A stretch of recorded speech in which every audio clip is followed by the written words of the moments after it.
Hello, friends. Did you know that nearly 80% of those who watch my videos aren't subscribed? If you enjoy the content, I'd truly appreciate it if you hit that subscribe button. It helps a lot. Also, don't forget to leave a like and share your thoughts in the comments. Your interaction not only supports the channel's growth, but also helps these stories reach more people. Thank you all for being here. By the way, where are you watching from? Let me know in the comments. I've been doing this job for 32 years now, and I can tell you that most calls blend together after a while. Domestic disputes, fender benders, kids spray painting walls behind the grocery store. But the hang-ups, those are different. The ones where someone dials 911 and then says nothing, where the line stays open just long enough for you to hear breathing, or background noise, or sometimes just that heavy silence that makes your skin crawl. Those calls, they stick with you. They follow you home. They wake you up at 3 in the morning wondering if you did enough. If you got there in time, if what you found was really what happened. The first one I remember clearly came in on a Tuesday night in October. I was maybe 5 years on the force then. Still thought I knew how the world worked. The dispatcher, Maria, she'd been doing this longer than any of us, and when she came over the radio, her voice had this edge to it. Unit 47, we've got a hang-up at 1823 Sycamore Street. Caller didn't respond to callback attempts, but the line stayed open for about 4 minutes. We could hear what sounded like a television in the background, maybe some movement. I acknowledged and headed over.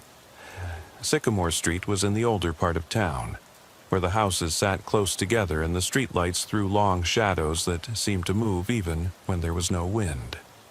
Number 1823 was a 2-story house with white aluminum siding that had seen better days. The porch light was on, and I could see a blue glow coming from what looked like a living room window. Television, probably. I parked the cruiser and walked up the front steps.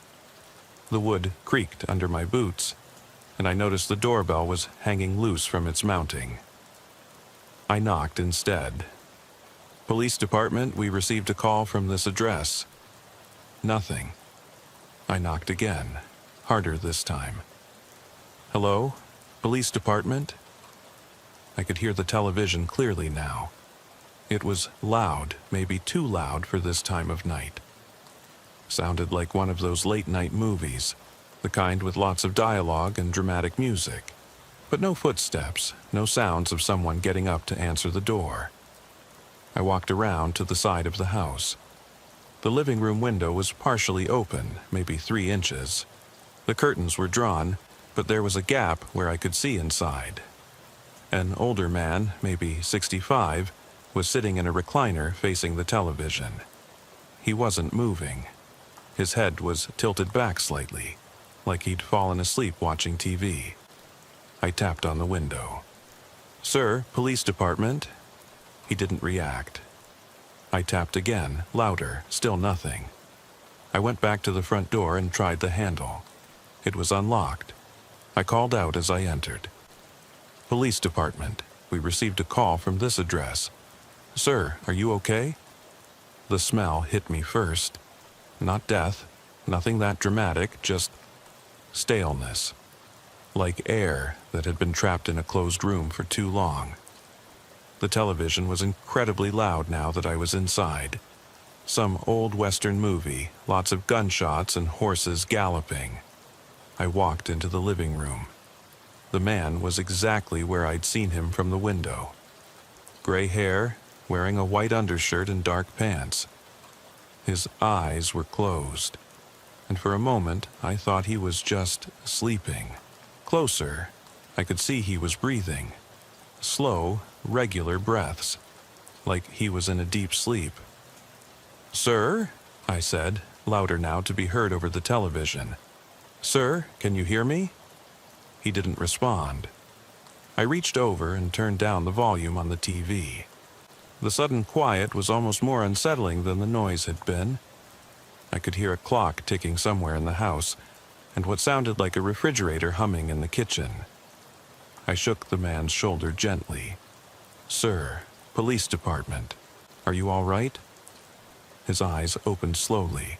They were brown and completely clear, not confused, not disoriented, just aware. He looked at me for a long moment, then sat up straighter in his chair. "Officer," he said. His voice was steady, normal. "Is there a problem? We received a 911 call from this address about 20 minutes ago. Did you call us?" He looked genuinely confused. "A 911 call? No, I haven't called anyone." I looked around the room. It was neat, clean, family photos on the mantel, a newspaper folded on the coffee table. Everything looked normal. "Are you sure?" The call came from this phone number. He followed my gaze to the phone sitting on a small table next to his chair. It was one of those old rotary phones, the kind you don't see much anymore. Black, with a coiled cord that connected the handset to the base. "I've been sitting here all evening," he said. "Watching television. I haven't used the phone." "Have you been asleep? Maybe you made a call and don't remember?" He shook his head. "No, I don't sleep in this chair, just watching my programs." I asked him his name. Harold Vance. He lived in the house for 43 years, ever since he got married. His wife had died 6 years ago, and now he lived alone. No health problems, no medications that would affect his memory. Just a retired postal worker who spent his evenings watching television. "Mr. Vance, is there anyone else who might have access to your phone? A family member, maybe a neighbor?" "No, nobody else has keys, and I don't get many visitors." I walked through the rest of the house. Kitchen, dining room, upstairs bedrooms. Everything was neat and orderly. No signs of forced entry. No evidence that anyone else had been there. The phone in the kitchen was a newer model, push button, but it was connected to the same line as the rotary phone in the living room. When I came back downstairs, Mr. Vance was watching television again. I sat down on the couch across from him. "Mr. Vance, I need to ask you again about that phone call. Our dispatcher heard the line open for several minutes. She could hear the television, just like I can hear it now. But someone had to dial 911. He muted the television and looked at me. "Officer, I understand you're just doing your job, but I'm telling you the truth. I haven't used that phone all day." There was something in his voice, though. Not exactly lying, but something. Like he was leaving something out.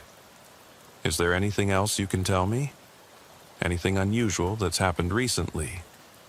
He was quiet for a long moment. Then, "Well, there is one thing. Probably nothing, but what is it?" "The phone's been ringing more lately. Usually late at night after I've gone to bed. But when I answer it, nobody's there. Just silence." "How often does this happen?" "Maybe 2 or 3 times a week, sometimes more." "Do you have caller ID?" He shook his head. "Never saw the need for it." I made a note in my report book. "Mr. Vance, if this happens again, don't answer the phone. Let it ring. And if you do answer and there's no one there, hang up immediately and call us." He nodded. "I can do that." I was about to leave when I heard it, very faint, coming from the kitchen, the sound of a phone ringing, not the loud metallic ring of the rotary phone in the living room. Something softer, more modern. Mr. Vance heard it too. He looked confused. That's not possible. I only have the 2 phones and they're both right here." I walked into the kitchen. The ringing was definitely coming from in there, but I couldn't see another phone. I opened cabinets, looked under the table. Nothing. But the ringing continued, soft and insistent. Then I found it. In the drawer, next to the sink, underneath some dish towels, a small, cordless phone. The kind you might buy at a grocery store for $20. It was ringing, the display showing an incoming call from a number I didn't recognize. I picked it up and answered. Hello? Silence, but not empty silence. I could hear something in the background. Breathing, maybe, or just the sound of an open line. Hello? I said again. The line went dead. I looked at Mr. Vance, who was standing in the kitchen doorway. His face was white. "I've never seen that phone before," he said. "I don't know where it came from." I checked the phone. It was a basic model. No stored numbers, no call history. But it was fully charged, like it had been plugged in recently. "Mr. Vance, this phone had to come from somewhere. Are you sure you didn't buy it? Maybe you forgot?" He shook his head vigorously. "No, I would remember. I don't need another phone. The two I have work fine." I looked at the phone again. There was no serial number, no manufacturer's label. Just a plain black cordless phone that shouldn't have been there. "I'm going to take this with me," I said. "Evidence?" He nodded. "Of course. But officer, I want you to know, I'm not losing my mind. I've never seen that phone before tonight." I believed him. There was something about the way he said it, the confusion in his voice. He wasn't lying. I bagged the phone and headed back to the station, filed a report, tagged the evidence, but I couldn't shake the feeling that I was missing something. The timing was too convenient. A 911 hang-up call, and then we find a mysterious phone in the house that the owner claims he's never seen before. I ran the serial number from the phone, but it came back as unregistered. Contacted the manufacturer, but they had no record of it. It was like the phone had just appeared out of nowhere. 3 days later, we got another hang-up call from the same address. This time, I was off duty, but I asked Rodriguez to check on it. He found Mr. Vance sitting in his chair, watching television. Everything normal, no sign of distress. But when Rodriguez asked about the phone call, Mr. Vance said the same thing as before. He hadn't called anyone. The calls kept coming. Every few days, sometimes more often. Always the same pattern. The line would stay open for a few minutes, the dispatcher would hear the sound of television in the background, and then it would go dead. And every time we sent someone to check, Mr. Vance would be sitting in his chair, watching TV, claiming he hadn't made any calls.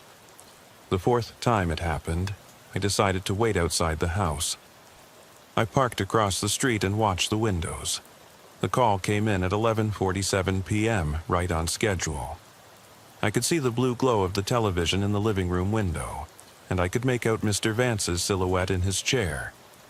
But I also saw something else.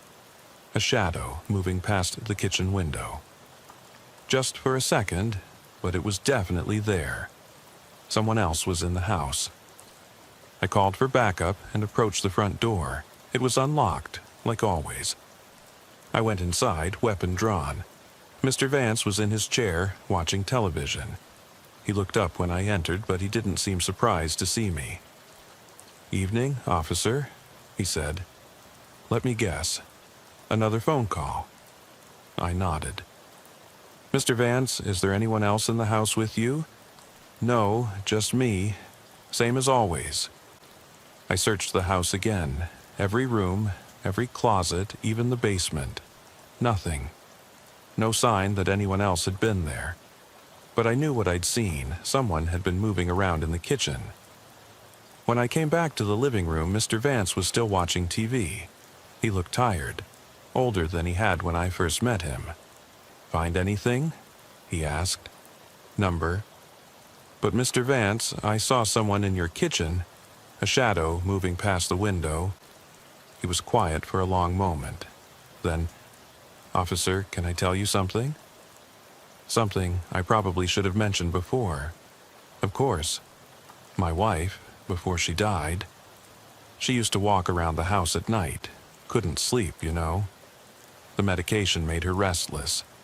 She'd get up and check the doors, make sure everything was locked. Sometimes she'd go to the kitchen and make tea. I sat down on the couch. "Mr. Vance, your wife died 6 years ago. I know that.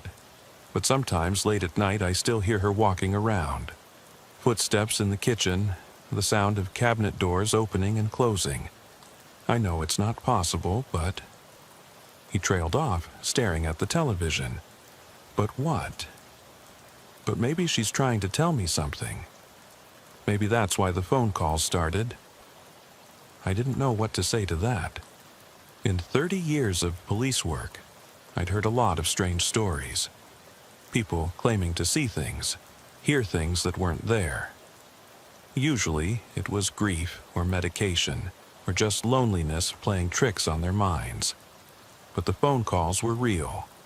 The mysterious cordless phone was real, and I'd seen the shadow in the kitchen window. Mr. Vance, have you considered that maybe you're making these calls yourself? Maybe you're doing it without realizing it? He looked at me with those clear brown eyes. Officer, I've considered that, but I'm not losing my mind. I know the difference between what's real and what's not. The next call came in 2 days later.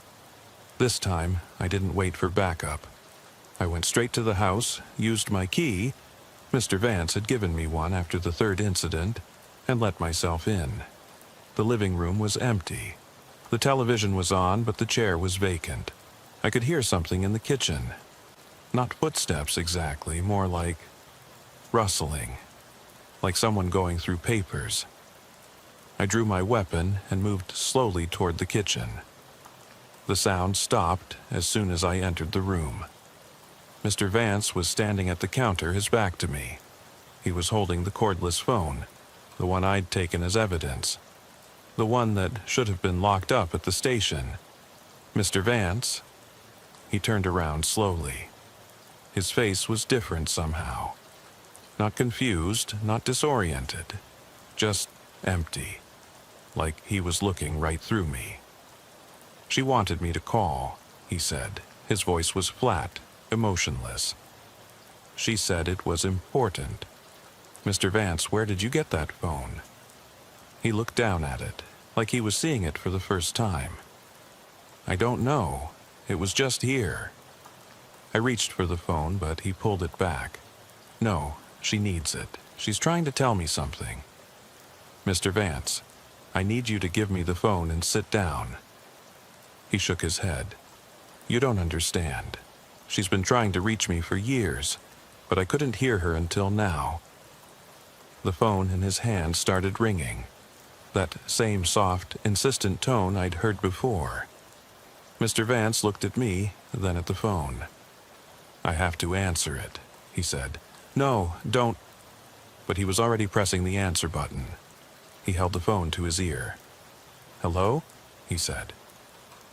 Then his face changed. The emptiness was replaced by something else. Recognition, relief, maybe even joy. Margaret, is that you?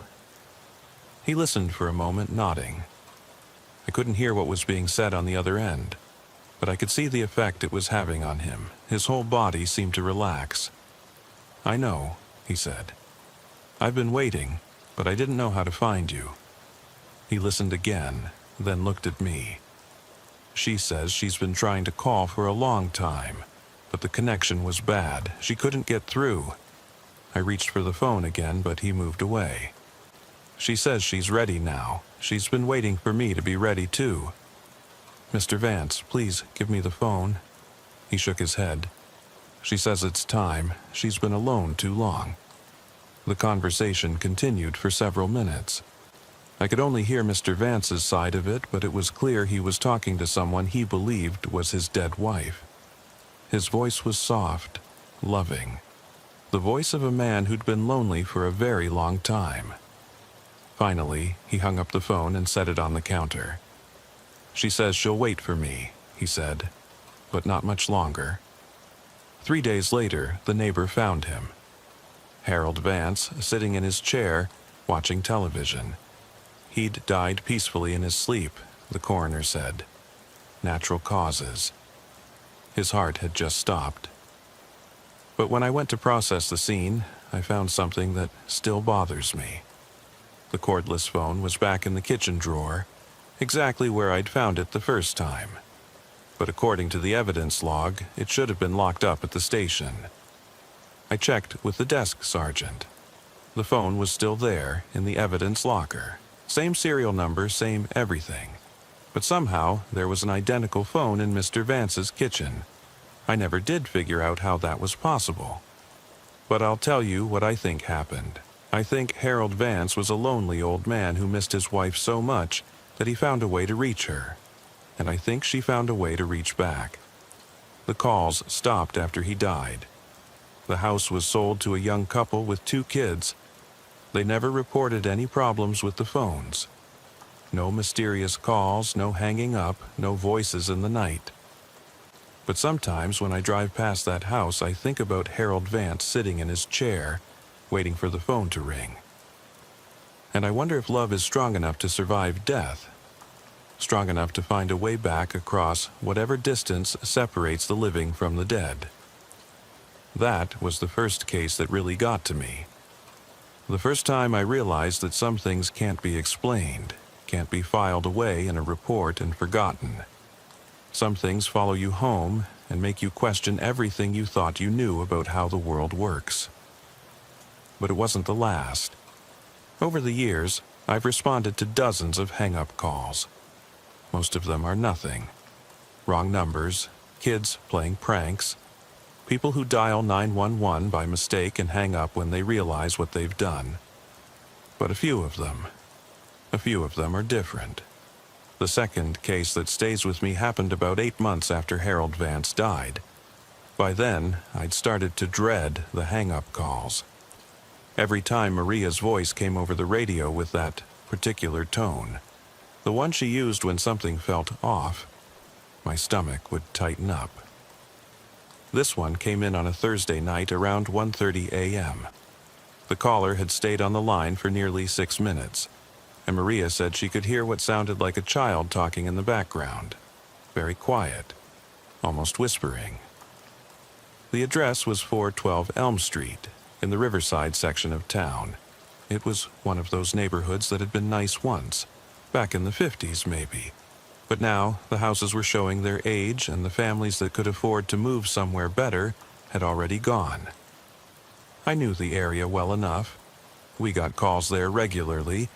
Domestic disputes mostly, sometimes drug-related stuff, nothing too serious but enough to keep us busy. 412 Elm was a small ranch house with brown siding and a front porch that sagged slightly on one side. Most of the houses on the street were dark, but this one had lights on in what looked like the living room and maybe a back bedroom. I could see a car in the driveway, an older sedan that had seen better days. Everything looked normal enough, but there was something about the way the light fell from the windows that bothered me. Too bright, maybe, like every bulb in the house was turned on. I parked the cruiser and walked up to the front door. Before I could knock, I heard voices inside, a woman talking, and what sounded like a child responding. The conversation was too muffled to make out words, but the rhythm was wrong somehow. The woman would say something, and then there'd be a long pause before the child answered. Too long, like the kid was thinking very carefully about what to say. I knocked on the door. The voices stopped immediately. Police department. We received a call from this address. Footsteps, but slow ones. Someone walking carefully like they were trying to be quiet. Then a woman's voice, very close to the door. We didn't call anyone. Ma'am, we got a 911 call from this number about 15 minutes ago. I just need to make sure everyone's okay. Another long pause. I could hear whispering, but I couldn't tell if it was the woman talking to someone else or just talking to herself. We're fine, she said finally. It must have been a mistake.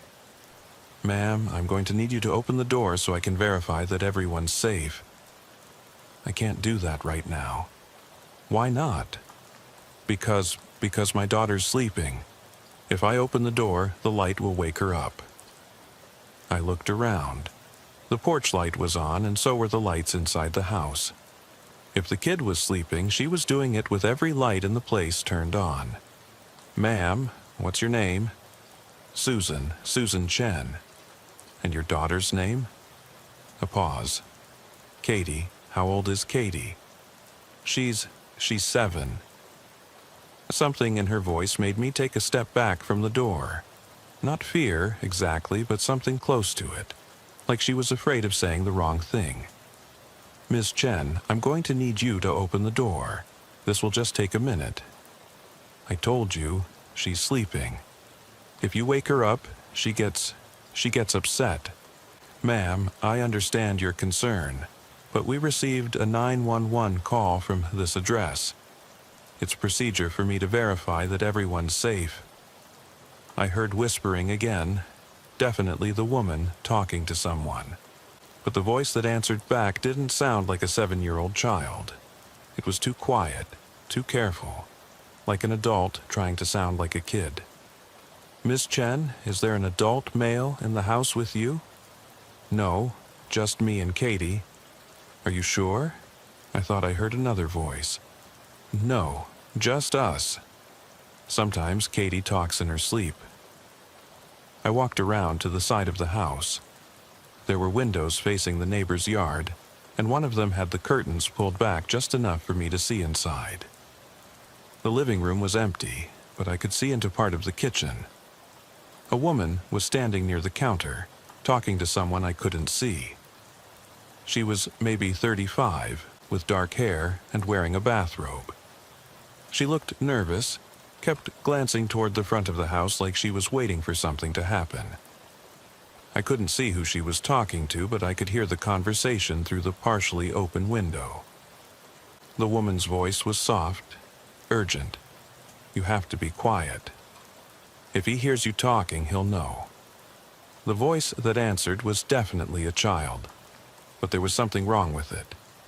The words were too precise, too carefully pronounced. "I understand. I'll be good. Remember what we practiced. If he asks you questions, what do you say?" "I say I'm 7 years old and my name is Katie."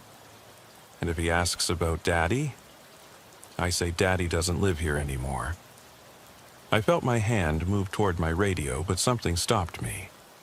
This didn't sound like a domestic situation or a kidnapping. It sounded like a mother coaching her child to lie to the police. But why? I went back to the front door and knocked again. "Miss Chen, I'm going to need you to open the door now." "Please, officer, can't you just go away?" "We're not in any trouble. We didn't call you." "Ma'am, someone called 911 from this number. That's a fact. Whether you remember making the call or not, I have to follow up." I heard more whispering, and then the sound of a chain being removed from the door. It opened about 4 inches, held by what looked like a security latch. The woman's face appeared in the gap. She was younger than I'd thought from her voice, maybe late 20s. She looked tired, like she hadn't slept in days.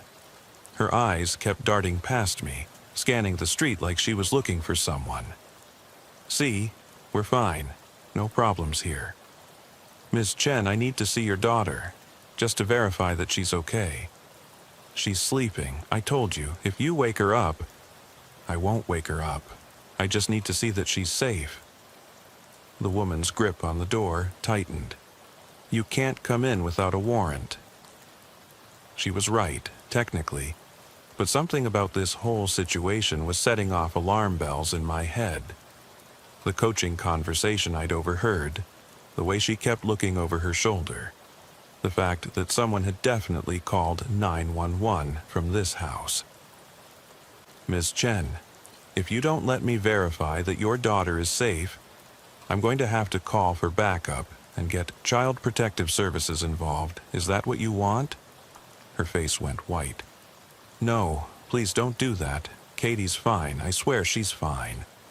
"Then let me see her." She closed the door.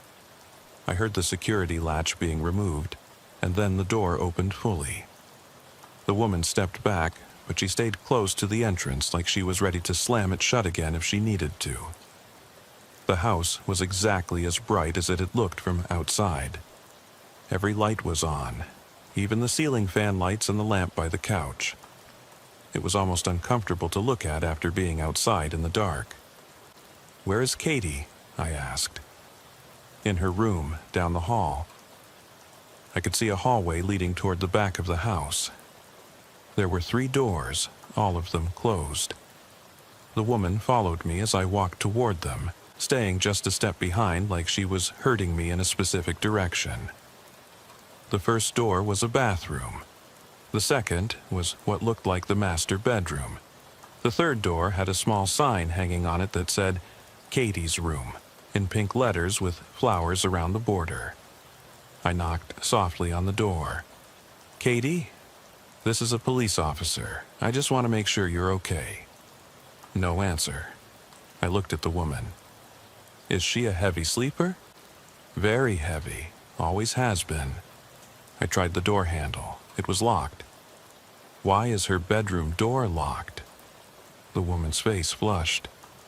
She has nightmares sometimes. She locks it herself so she feels safer." "Miss Chen, I need you to unlock this door." "I don't have a key. When she locks it from the inside, there's no way to open it from out here." I examined the door more closely. It was a standard interior door with a simple lock, the kind you could open with a coin or a paper clip. But more importantly, I could see light coming from under the door, and I could hear something inside. Not sleeping sounds, not even breathing sounds. Something else. "Katie?" I called again, louder this time. "Can you hear me?" This time, there was an answer. A small voice, muffled by the door. "Yes." "Are you okay, honey?" "Yes." "Can you open the door for me?" A pause. Then, "I'm not supposed to." I looked at the woman. Her hands were shaking. "Katie, this is a police officer. It's okay to open the door. Mommy says I'm not supposed to open the door for anyone. But your mommy is right here with me. She says it's okay." Another pause. I could hear movement inside the room, like someone getting out of bed. "Mommy? Is it really okay?" The woman's voice was barely a whisper. "Yes, baby, it's okay." The lock clicked, and the door opened slowly. A little girl peered out. She had dark hair like her mother, and she was wearing pajamas with cartoon characters on them. She looked like a normal 7-year-old except for her eyes. They were too serious, too careful, like she was constantly thinking about what she was supposed to say. "Hi, Katie. I'm Officer Martinez. I just wanted to make sure you were okay." She nodded. "I'm okay." "Were you sleeping?" "Yes." But she wasn't acting like a kid who'd just been woken up. No rubbing her eyes, no yawning, no confusion about what was happening. She was wide awake and alert.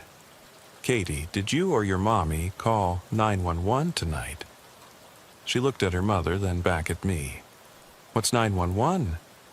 "It's the number you call when you need help from the police." "No, we didn't call anyone." I crouched down so I was at her eye level.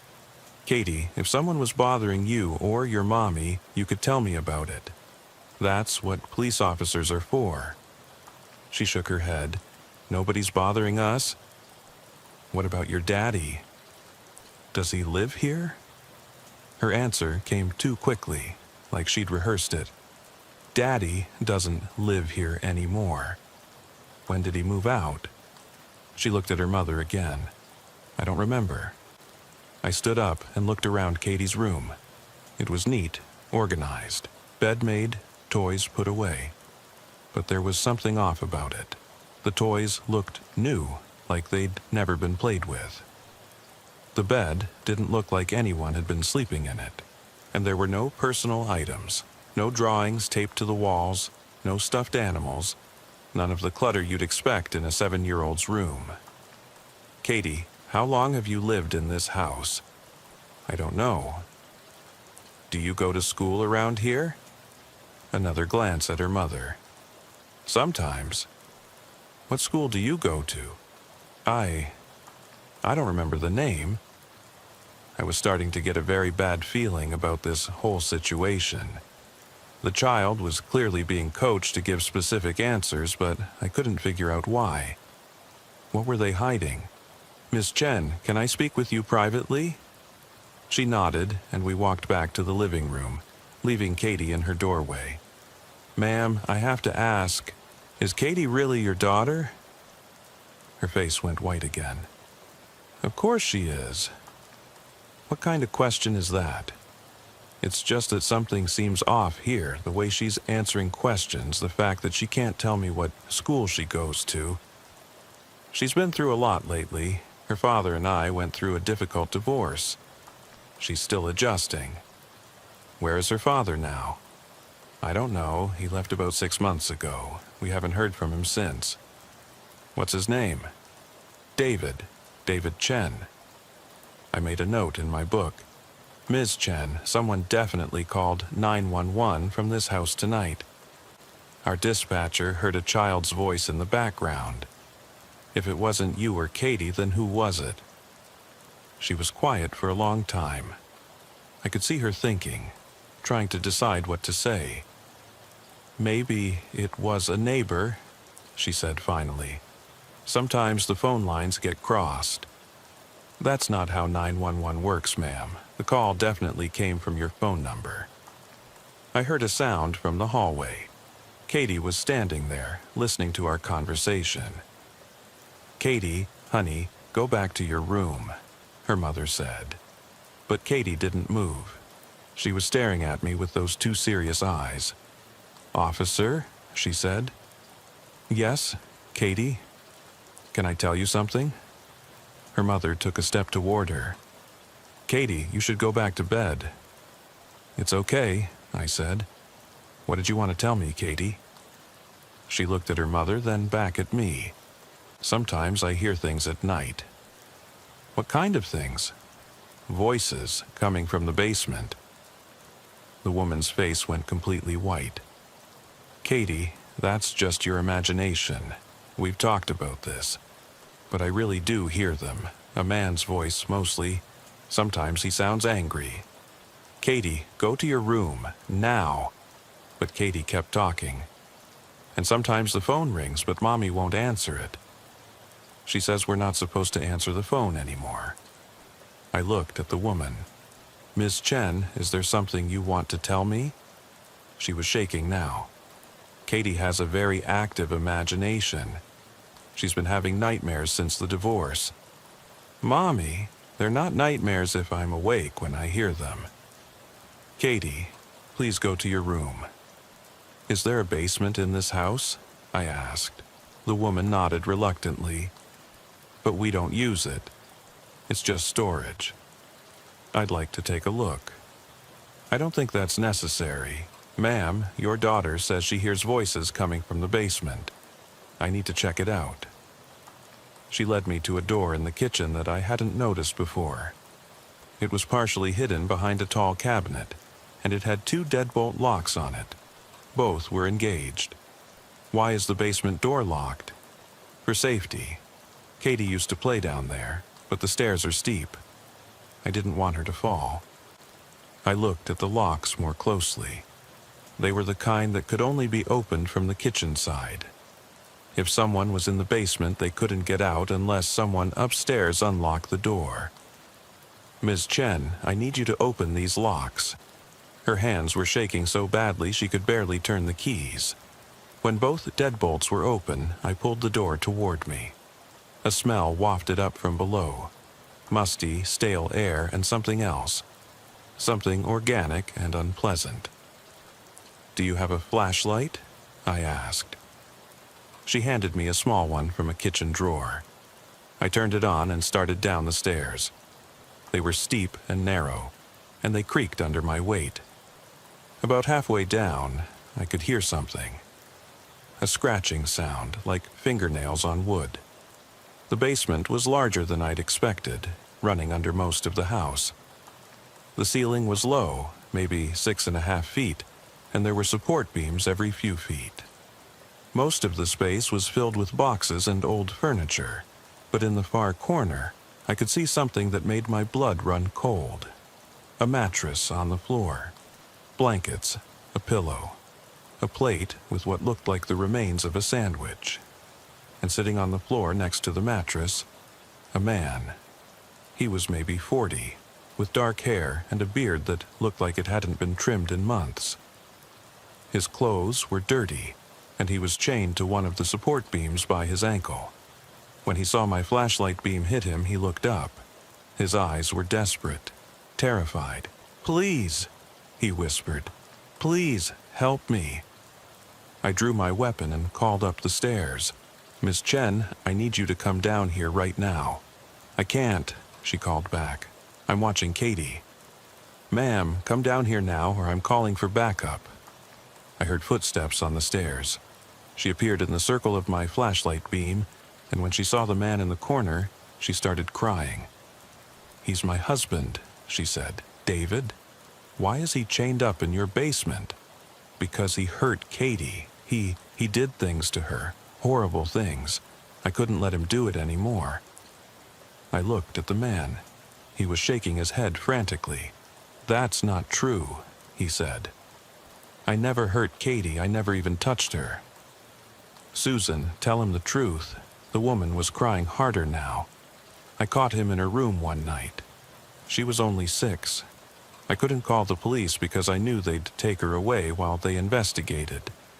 I couldn't lose her. So you chained your husband in the basement. I had to protect her. I had to keep her safe. How long has he been down here? 6 months, maybe 7. I've lost track." I looked around the basement again. There was a bucket in one corner that I realized was being used as a toilet. The smell was overwhelming now that I knew what it was. "Ms. Chen, you can't keep a person chained up in your basement. That's kidnapping, false imprisonment. Even if he did what you say he did, this isn't legal." "But Katie's safe now. He can't hurt her anymore." I heard footsteps on the stairs again. Katie appeared, still in her pajamas. "Mommy? What's happening?" When she saw her father, her reaction wasn't what I expected. She didn't run to him or seem happy to see him. But she didn't seem afraid either. She just looked confused. "Daddy? Why are you down here?" David Chen looked at his daughter, and I could see the pain in his eyes. "Hi, baby. I've been sick. Mommy's been taking care of me." "Are you better now?" He looked at me, then at his wife. "I don't know, Katie. I hope so." I radioed for backup and an ambulance. This was way beyond what I could handle alone. Within 20 minutes, the house was full of police officers, paramedics, and social workers. David Chen was taken to the hospital to be checked out, and Susan Chen was arrested. Katie was placed in protective custody while Child Services tried to figure out what had really happened. The investigation took weeks. David Chen had indeed been chained in that basement for nearly 7 months. Susan had been feeding him scraps of food and letting him use a bucket for a bathroom. She'd convinced Katie that Daddy was sick and couldn't come upstairs because he might give her his illness. But here's the thing that still bothers me. We never could prove that David Chen had actually abused his daughter. The medical examination showed no signs of sexual abuse. Katie's statements were inconsistent, and it was clear she'd been coached by her mother. David passed a polygraph test. His friends and co-workers said he was a devoted father who would never hurt his child. Susan Chen, on the other hand, had a history of mental illness. Depression, anxiety, and what the psychiatrists called delusional episodes. She'd been hospitalized twice in the years before Katie was born, but David had never mentioned it because he didn't want people to think she was an unfit mother. The theory that emerged during the trial was that Susan had become convinced, without any real evidence, that her husband was abusing their daughter. The delusion was so strong that she'd actually convinced herself she'd witnessed things that never happened. When she confronted David about it, and he denied it, she decided the only way to protect Katie was to imprison him. The 911 call that brought me to the house that night had indeed been made by Katie. She'd found the phone and called for help, but when her mother discovered what she'd done, she'd coached the child to deny it. Katie was confused and scared, and she did what her mother told her to do. David Chen got custody of Katie after Susan was sentenced to 15 years in prison.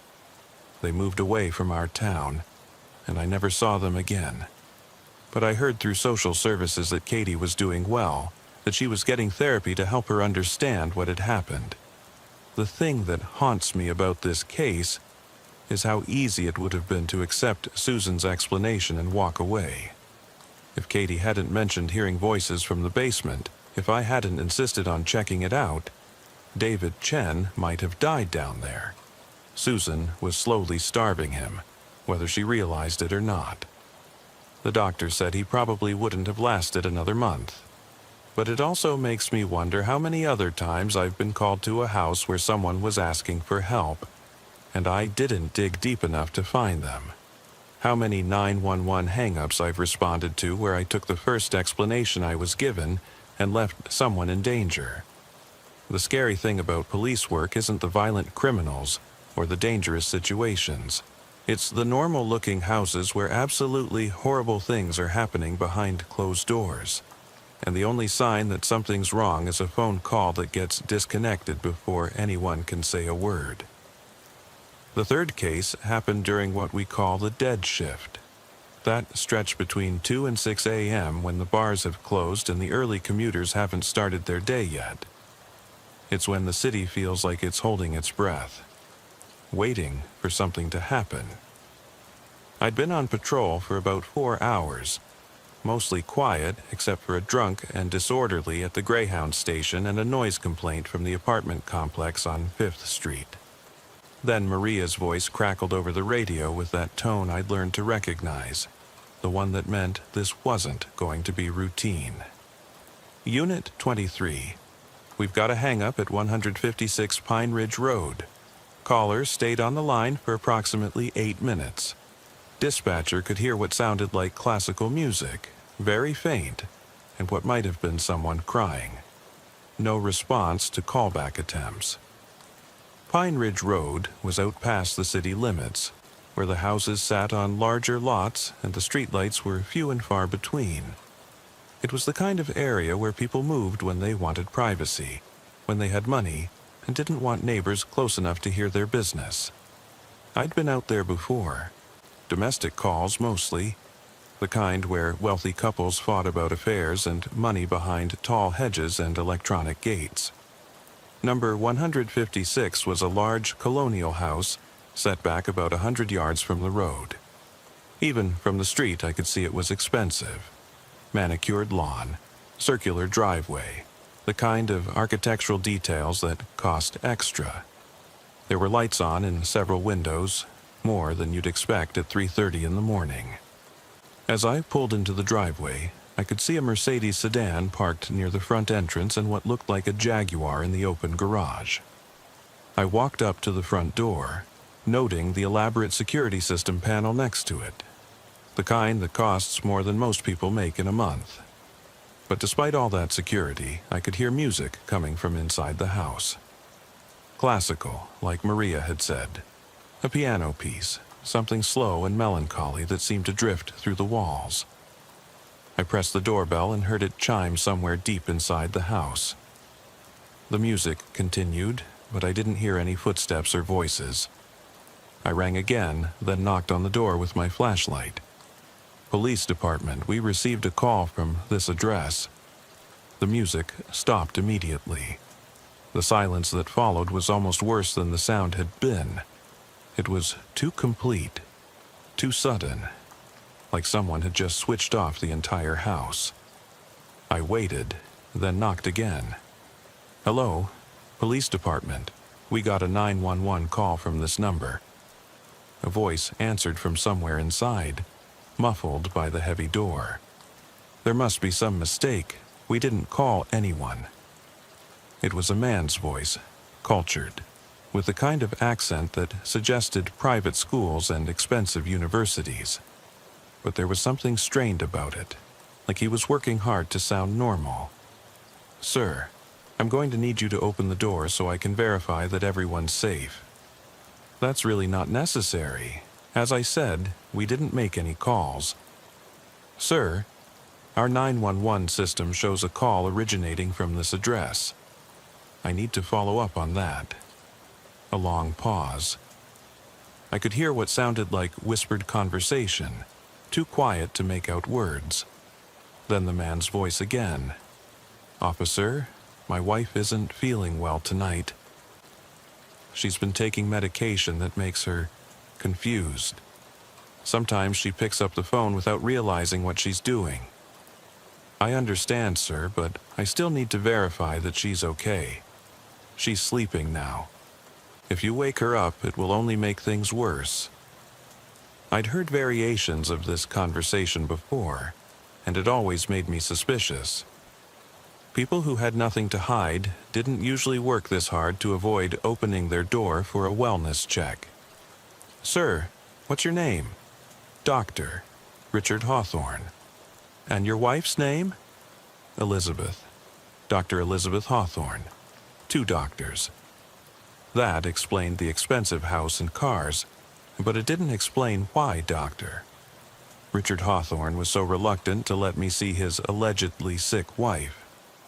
"Dr. Hawthorne, I'm going to need you to open the door. This is standard procedure for a 911 call."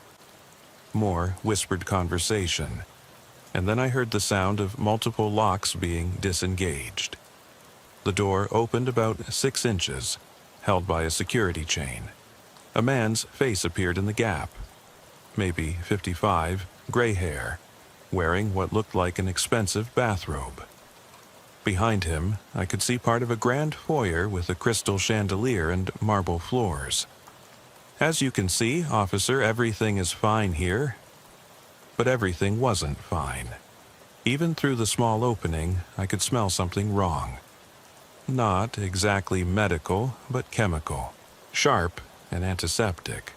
Like a hospital, but with an underlying sweetness that made my stomach turn. "Dr. Hawthorne, I need to come inside and check on your wife." "I'm afraid that's not possible. She's heavily sedated, and any disturbance could set back her recovery." "What kind of medical condition does she have?" He hesitated just a fraction too long. "Depression.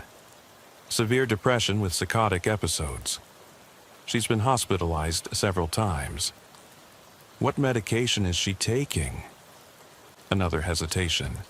"Several different drugs. The psychiatrist has been adjusting her dosage." "I'd like to speak with her briefly, just to confirm that she's okay." "Officer, I'm a physician. I can assure you that my wife is receiving proper medical care." "What kind of doctor are you?" "Anesthesiologist. I work at Presbyterian Hospital." That explained the chemical smell, maybe. Anesthesiologists had access to all kinds of drugs that could knock someone unconscious, but it didn't explain why he was so determined to keep me from seeing his wife. "Dr. Hawthorne, I appreciate your concern for your wife's condition, but I have a job to do. Someone in this house called 911 tonight. I need to verify that person's safety. What if I have her speak to you from upstairs? Would that satisfy your requirements?" It was a reasonable compromise, but something about the way he suggested it bothered me. Like he was buying time to think of something else.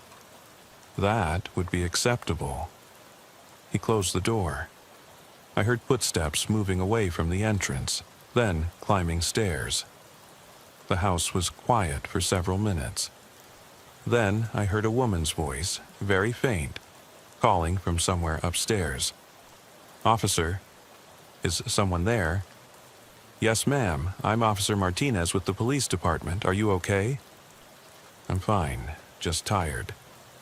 Her voice sounded strange, slurred, like she was heavily medicated or had been drinking, or like she was talking with something in her mouth. "Ma'am, did you call 911 tonight?" A long pause.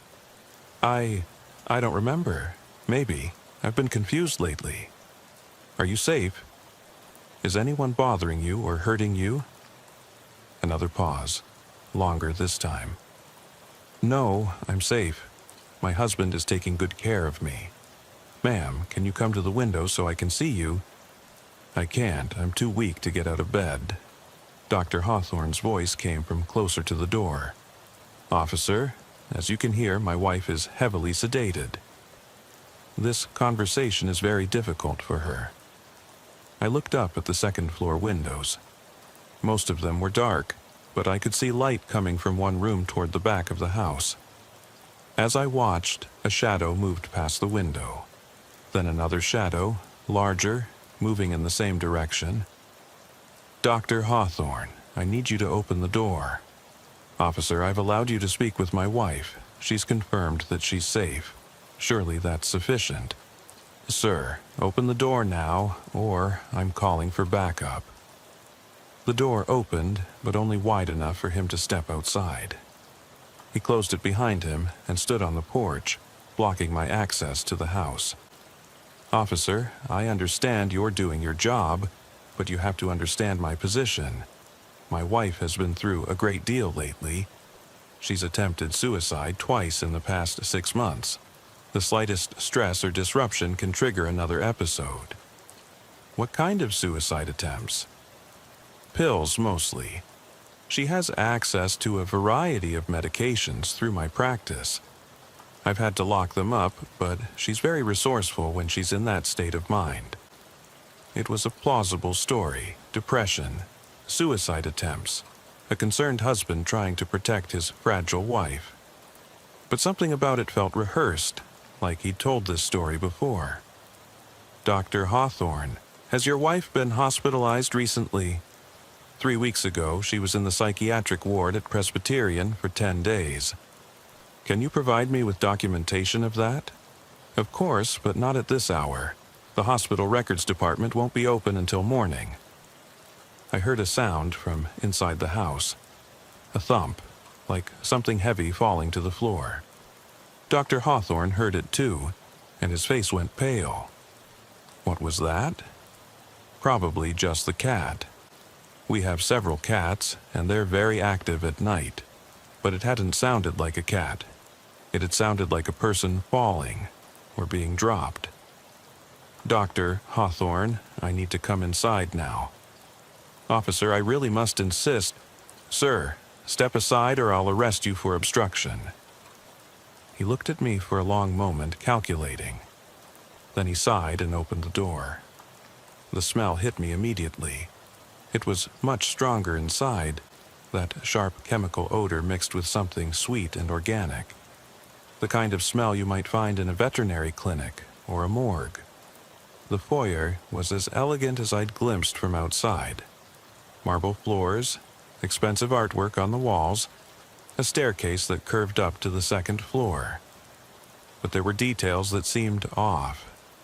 The artwork was hung too precisely, like someone had measured the exact distance between each piece. The furniture was positioned with mathematical accuracy. Everything was too perfect, too controlled. Where is your wife? Upstairs, in our bedroom. I'd like to see her. Officer, I really don't think that's wise. As I explained, she's very fragile right now. I started toward the staircase. Dr. Hawthorne followed close behind, and I could hear his breathing getting faster.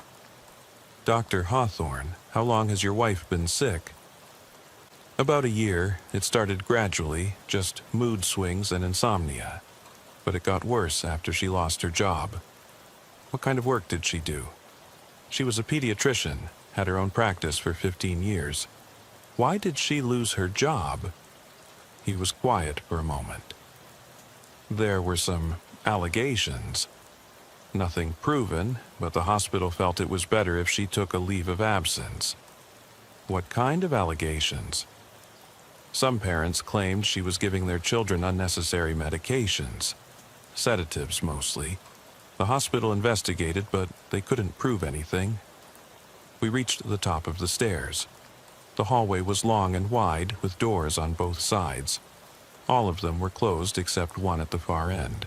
where I could see light spilling out. "Is that your bedroom?" "Yes." As we walked toward it, I noticed that each door we passed had a small placard next to it. Room numbers, like in a hospital. Room 201, Room 202, Room 203. But this was supposed to be a private residence. Dr. Hawthorne. What are these room numbers for? Oh, those. Elizabeth put them up during one of her episodes.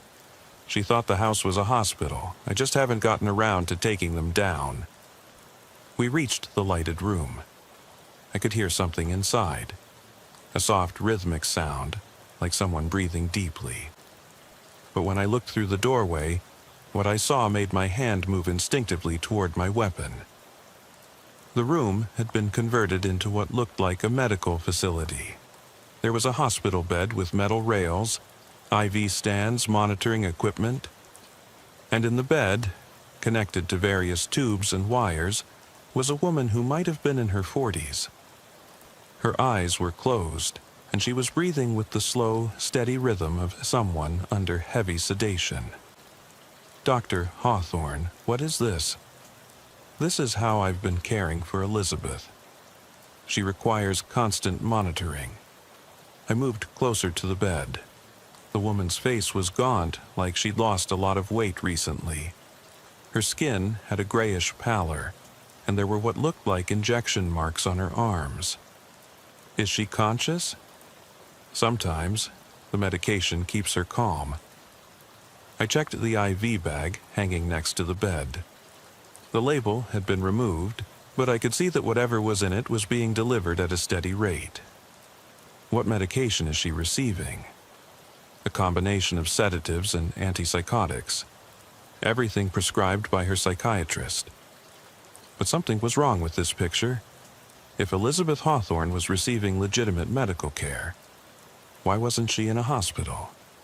Why had her husband converted their bedroom into a private medical facility? "Dr. Hawthorne, I need to see her medical records. They're confidential. Patient privacy laws." "Sir, I'm not asking as a casual observer. I'm conducting a welfare check based on a 911 call from this address." He was sweating now, despite the cool temperature in the house. "The records are in my office downstairs, but they're quite technical. You might not understand." "I'll take that risk." I heard that sound again from somewhere else in the house. The same thump I'd heard before, followed by what might have been a muffled voice. "Dr. Hawthorne, is there someone else in the house?" "No, just Elizabeth and myself." "What about the other rooms, the ones with the numbers on the doors?" "Those are just storage rooms now. Elizabeth's medical supplies, mostly." But as I looked more closely at the woman in the bed, I noticed something that made my blood run cold. Her wrists had marks on them. Not injection marks, restraint marks. Like she'd been tied down and had struggled against the bonds. "Dr. Hawthorne, has your wife been restrained?" "Sometimes, during her more violent episodes, it's necessary for her own safety." "How often does she have these episodes?" "Less frequently now that I've stabilized her medication." I looked around the room again. Next to the bed was a small table with various medical instruments. Syringes, vials of medication, what looked like surgical tools. But there was something else that caught my attention. A video camera on a tripod, pointed at the bed. "What's the camera for?" Dr. Hawthorne followed my gaze and his face went even paler. "Medical documentation. I record her episodes so I can discuss them with her psychiatrist." "Can I see some of these recordings?" "They're quite disturbing. I don't think—" "Dr. Hawthorne, I need to see them." He led me to a computer in the corner of the room. The screen was already on, showing what looked like a video editing program. There were dozens of files listed, each labeled with a date and time. "Pick one," I said. He hesitated, then clicked on a file from 2 weeks earlier. The video began playing, and what I saw made me reach for my radio. The woman in the bed, Elizabeth, was awake and clearly distressed. She was trying to speak, but her words were slurred and difficult to understand. Dr. Hawthorne was in the frame, adjusting something on one of the IV stands. As I watched, Elizabeth became more agitated, trying to pull at the restraints on her wrists. "Please," she was saying, over and over, "please stop. I want to go home." Dr. Hawthorne's voice was calm, clinical. "You are home, Elizabeth. You're safe here. This isn't my home. I don't know where I am. You're confused because of your illness. The medication will help you feel better. I'm not sick. You're making me sick." The video continued for several more minutes, with Elizabeth becoming increasingly distressed and Dr. Hawthorne remaining unnaturally calm. Finally, he injected something into her IV line, and within seconds she became quiet and still. I stopped the video and turned to face him. "Dr. Hawthorne, I need you to step away from the bed. Officer, I know this looks disturbing, but you have to understand. Step away from the bed now." I moved between him and the woman, then leaned down to check her pulse. It was slow, but steady. Her breathing was shallow, and when I lifted one of her eyelids, her pupil was constricted to a pinpoint. "What did you give her?" "Just her regular medication." She was becoming agitated. "What medication? I want to see the vials." He pointed to the table next to the bed. There were several small bottles, but when I picked them up, I noticed that the labels had been carefully removed from all of them. "Why are there no labels on these medications?" I removed them for security reasons. So many people abuse prescription drugs these days. But that was clearly a lie. A doctor would never remove labels from medication bottles. It would be dangerous and potentially illegal. I radioed for backup and an ambulance. Whatever was happening in this house, it was way beyond what I could handle alone. "Dr. Hawthorne, I need you to sit down and keep your hands where I can see them." "Officer, you're making a terrible mistake. My wife is severely mentally ill. Everything I've done has been for her own protection. We'll let the hospital determine that." As we waited for backup to arrive, I heard that thumping sound again, louder this time. It was definitely coming from another part of the house. "Dr. Hawthorne, what's in the other rooms?" "Nothing. Just storage like I told you." But the sound came again, and this time I could hear what was definitely a human voice, muffled but urgent. "I'm going to check those rooms." "Officer, please don't. You don't understand what you're dealing with." I left him sitting next to his wife's bed and went back into the hallway. The sound was coming from behind the door marked Room 203. I tried the handle, but it was locked. "Dr. Hawthorne, I need the key to this room." "I don't have it with me." I kicked the door. It was solid, but the lock gave way after the second kick. The room beyond was dark, but I could see enough with my flashlight to make my blood run cold. There was another hospital bed, and another woman restrained to it. She was conscious, and when she saw my light, she started crying. "Help me," she whispered. "Please, help me." I rushed to her side. She was maybe 30, with blonde hair that looked like it hadn't been washed in weeks. Like Elizabeth, she had injection marks on her arms, and the gray pallor of someone who'd been heavily sedated for a long time. "What's your name?" Sarah Mitchell. I'm a nurse at Presbyterian Hospital." "How long have you been here?" "I don't know, weeks, maybe months. He keeps me drugged most of the time." I started working on her restraints. "Who? Dr. Hawthorne?" "Yes." I was working the night shift in the ER. He came in with a patient, said she needed emergency psychiatric evaluation. But when I tried to process the paperwork, he injected me with something. Next thing I knew, I woke up here. The restraints were medical grade, the kind used in psychiatric facilities. but they'd been applied so tightly that her wrists were raw and bleeding. How many other people are here? I think there are 3 of us, maybe 4. He moves us around sometimes, and it's hard to keep track when you're sedated most of the time. I heard footsteps in the hallway. Dr. Hawthorne appeared in the doorway, but he wasn't alone. He was holding Elizabeth Hawthorne, supporting her weight as she swayed unsteadily. "Officer, please don't do anything rash. These women are very sick. They need the constant medical supervision." But Elizabeth Hawthorne was looking around the room with confusion, like she was seeing it for the first time. "Richard?" she said, her voice slurred but becoming clearer. "Where are we? This isn't our house." "Elizabeth, you're confused. The medication—" "What medication?" "Richard, what have you done to me?" I could hear sirens approaching outside. Backup was almost here. "Dr. Hawthorne, I need you to sit down on the floor and put your hands behind your head." "Officer, you don't understand. These women came to me for help.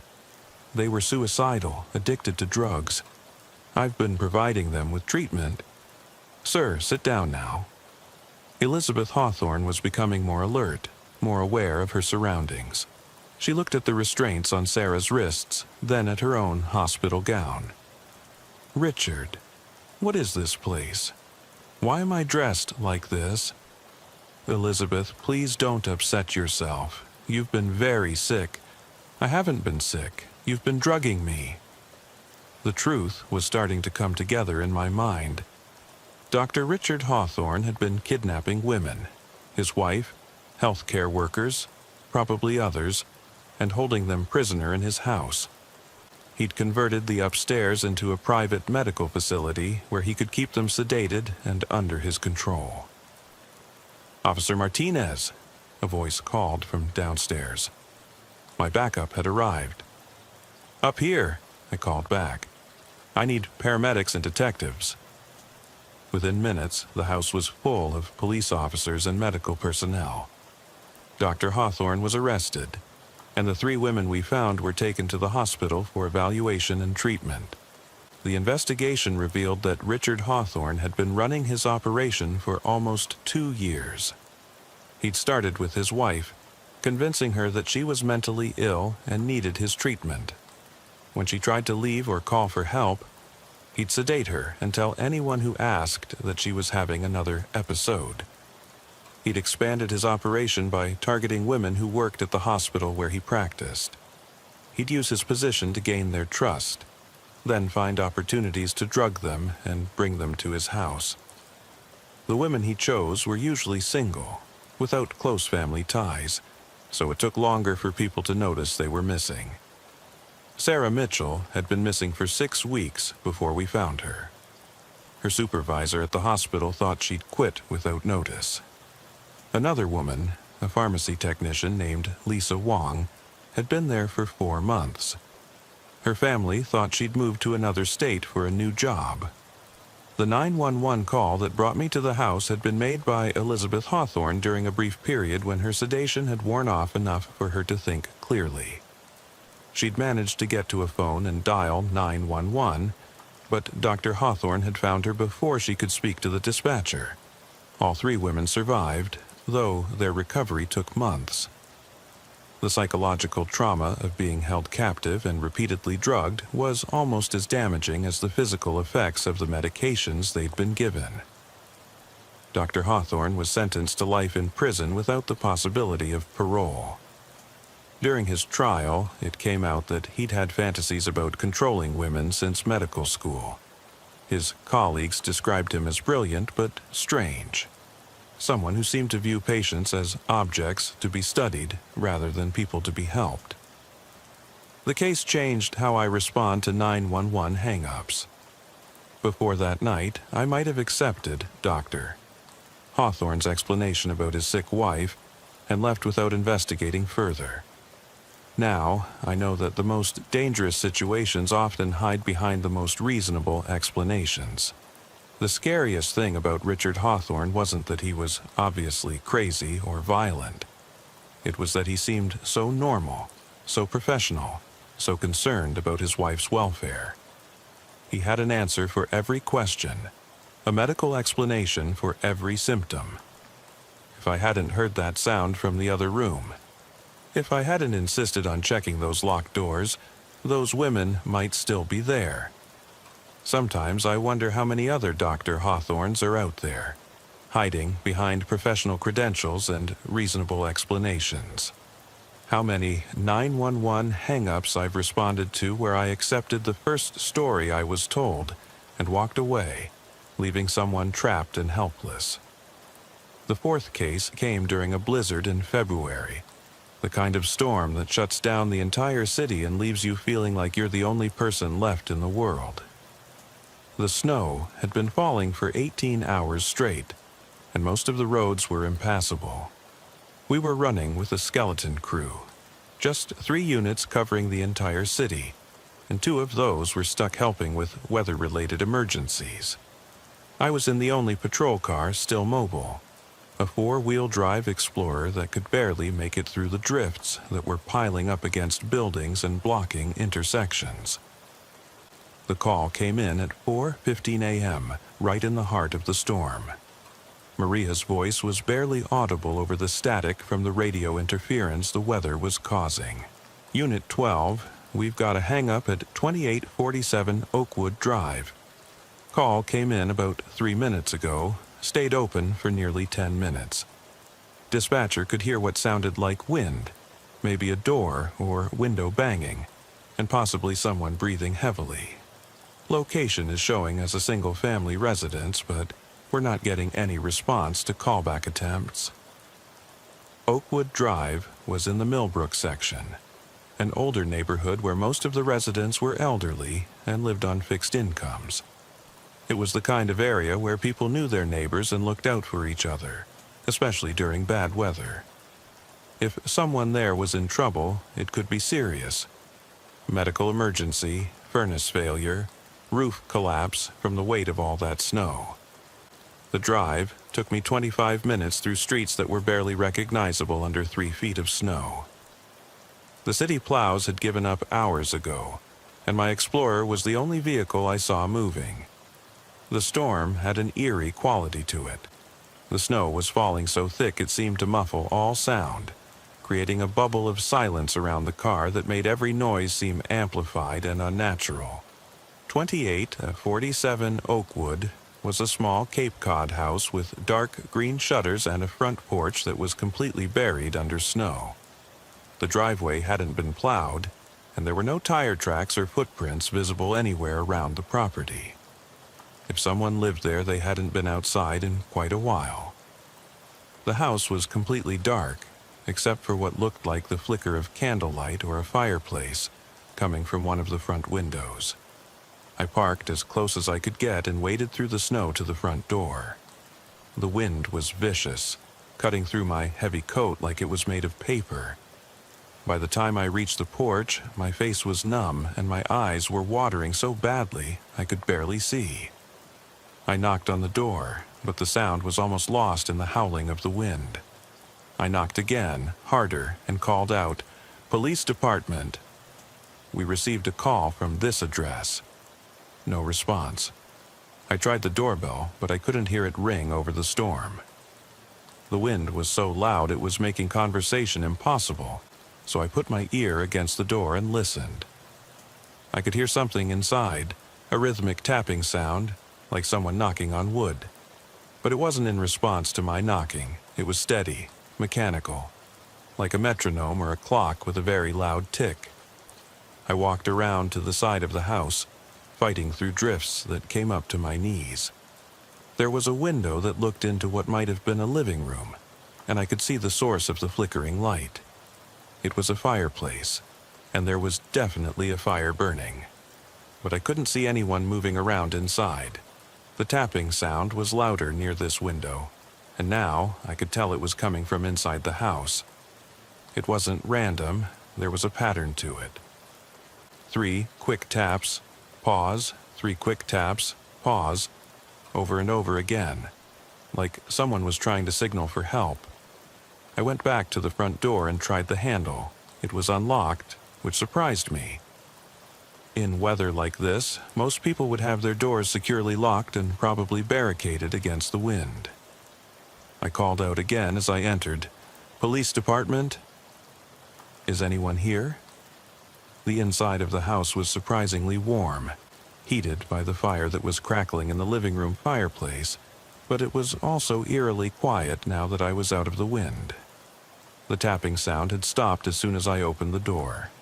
The living room was small and neat, furnished with the kind of furniture you'd expect in an elderly person's home. Floral print sofa, doilies on the end tables, family photos covering every available surface. But there was no one there. I called out again, "Hello?" "This is Officer Martinez with the police department. We received a call from this number." Still no response. I moved through the house, checking each room. Kitchen, dining room, bathroom, all empty. There was a narrow staircase leading to what looked like a finished attic, but when I called up there, no one answered. I went back to the living room. The fire was burning strongly, like it had been recently tended. There was a poker leaning against the hearth that was still warm to the touch. Someone had definitely been here recently, but where had they gone? I was about to call in and report the house empty when I heard the tapping again. It was coming from below me, the basement. 3 quick taps, pause, 3 quick taps, pause. Definitely intentional, definitely a signal. I found the basement door in the kitchen. It was closed, but not locked. I opened it and called down, "Hello? Police department? Is someone down there?" The tapping stopped immediately, but I could hear something else now. Breathing. Slow, careful breathing, like someone trying to be very quiet. "If someone's down there, I'm here to help. We received a 911 call from this address." A voice answered, very faint and shaky. "Please, help me." It was an elderly woman's voice, weak and frightened. I drew my flashlight and started down the stairs. The basement was unfinished, with concrete walls and a low ceiling. My flashlight beam swept across boxes, old furniture, the typical accumulation of decades of living in one place. But in the far corner, I could see someone huddled on the floor behind an old washing machine. "Ma'am? I'm Officer Martinez. Are you hurt?" I moved closer and saw an elderly woman, maybe 75, wearing a heavy robe and slippers. She was sitting on the concrete floor with her back against the wall, and she was shivering despite the robe. "Thank God," she whispered. "I've been down here for hours." "What's your name, ma'am?" "Dorothy Kellerman. I live here." "Mrs. Kellerman, what are you doing down here? Are you hurt?" "I'm not hurt, but I can't get back upstairs. The door, something's wrong with the door." I looked back at the basement door I'd just come through. It looked normal to me, standard wooden door with a simple latch handle. "What's wrong with the door?" "It won't open from this side. I've been trying for hours, but it's stuck somehow." I walked back to the stairs and tried the door from the basement side. The handle turned easily, and the door swung open without any resistance. "Mrs. Kellerman, the door opens fine. See?" I demonstrated, opening and closing it several times. She watched with confusion. "But it wouldn't open before. I tried and tried." "Maybe you were just too weak from the cold. How long have you been down here?" "Since last night. I came down to check the furnace because the house was getting cold, but when I tried to come back up, the door wouldn't budge." I helped her to her feet. She was unsteady, and I could tell the cold had gotten to her. Her lips had a blue tinge, and her hands were like ice. "Let's get you upstairs where it's warm." I supported her weight as we climbed the stairs, and once we were back in the kitchen, I helped her to a chair near the fireplace. "Mrs. Kellerman, do you have any family I can call? Anyone who checks on you regularly?" "My daughter lives in Phoenix. My son is in Seattle. I don't have anyone local." "What about neighbors?" The Hendersons next door usually keep an eye on things, but they went to Florida for the winter. I looked around the house again. Everything seemed normal. No signs of forced entry, no evidence of any kind of struggle or accident. Just an elderly woman who'd gotten trapped in her basement during a blizzard. Mrs. Kellerman, you said you called 911. She looked confused. Did I? I don't remember calling anyone. Someone called from this number about an hour ago. The dispatcher heard the line stay open, but no one spoke. Oh, maybe I did try to call. I was so frightened down there in the dark. But I don't remember anyone answering. I checked the phone in the kitchen. It was an old rotary model, the kind that was probably installed when the house was built 40 years ago. The receiver was in its cradle, and when I picked it up, I got a dial tone. Mrs. Kellerman, is this the only phone in the house? Yes, just the one. But you said you were trapped in the basement. How did you call 911 from down there? She stared at me, and I could see her trying to work through the logic of what I'd just asked. I don't know. I thought I called, but maybe I imagined it. It was possible. Elderly people under stress sometimes became confused about what had actually happened versus what they'd wished had happened. She might have wanted to call for help so badly that she convinced herself she had. Mrs. Kellerman, let me check your furnace. You said the house was getting cold. Yes, that's why I went downstairs. It stopped working yesterday afternoon. I went back to the basement and found the furnace.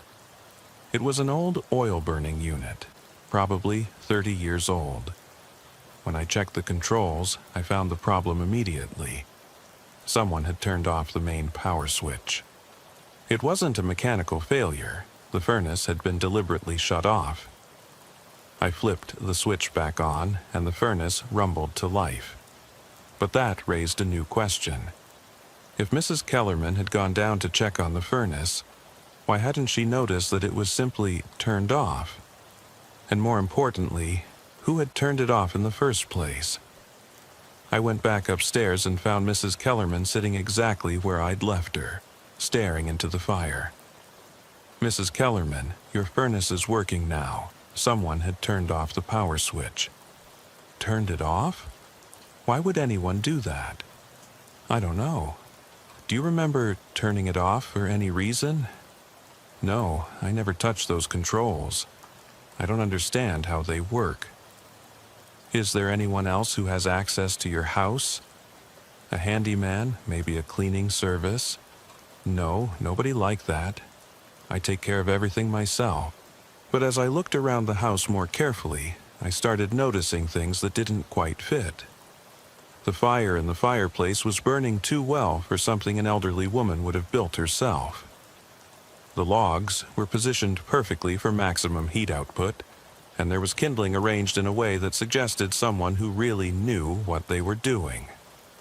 Mrs. Kellerman, did you build this fire?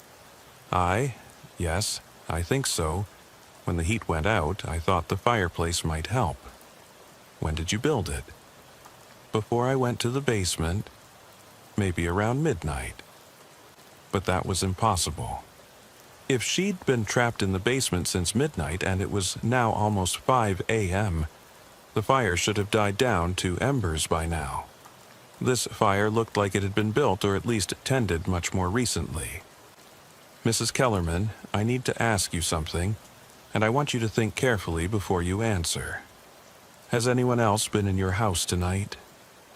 She was quiet for a long time, staring into the flames.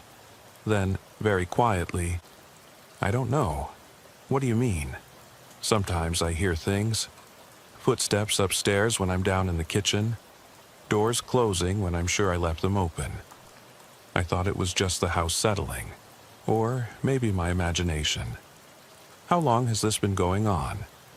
A few weeks, maybe a month, since the Hendersons left for Florida. Have you seen anyone? Actually seen a person in your house? No, never seen anyone. Just sounds. And sometimes things aren't where I left them. I was starting to get a very bad feeling about this situation. An elderly woman living alone, strange sounds in the house, things being moved around, and now a mysteriously maintained fire and a furnace that had been deliberately turned off. Mrs. Kellerman, I want you to stay right here by the fire. I'm going to check the house again. This time, I went through every room more carefully. In the kitchen, I noticed that there were 2 coffee cups in the sink, both recently used. In the bathroom, there were 2 towels hanging on the rack, one of which was still damp. And in the bedroom, the bed had clearly been slept in, but there were impressions for 2 people, not 1. I came back to the living room. Mrs. Kellerman, have you had any visitors recently? No, no visitors. I don't get many visitors in weather like this.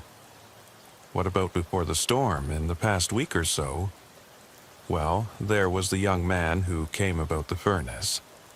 I felt my hand move instinctively toward my weapon. What young man?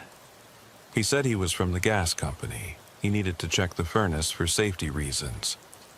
When was this? 3 days ago, maybe 4, right before the storm started.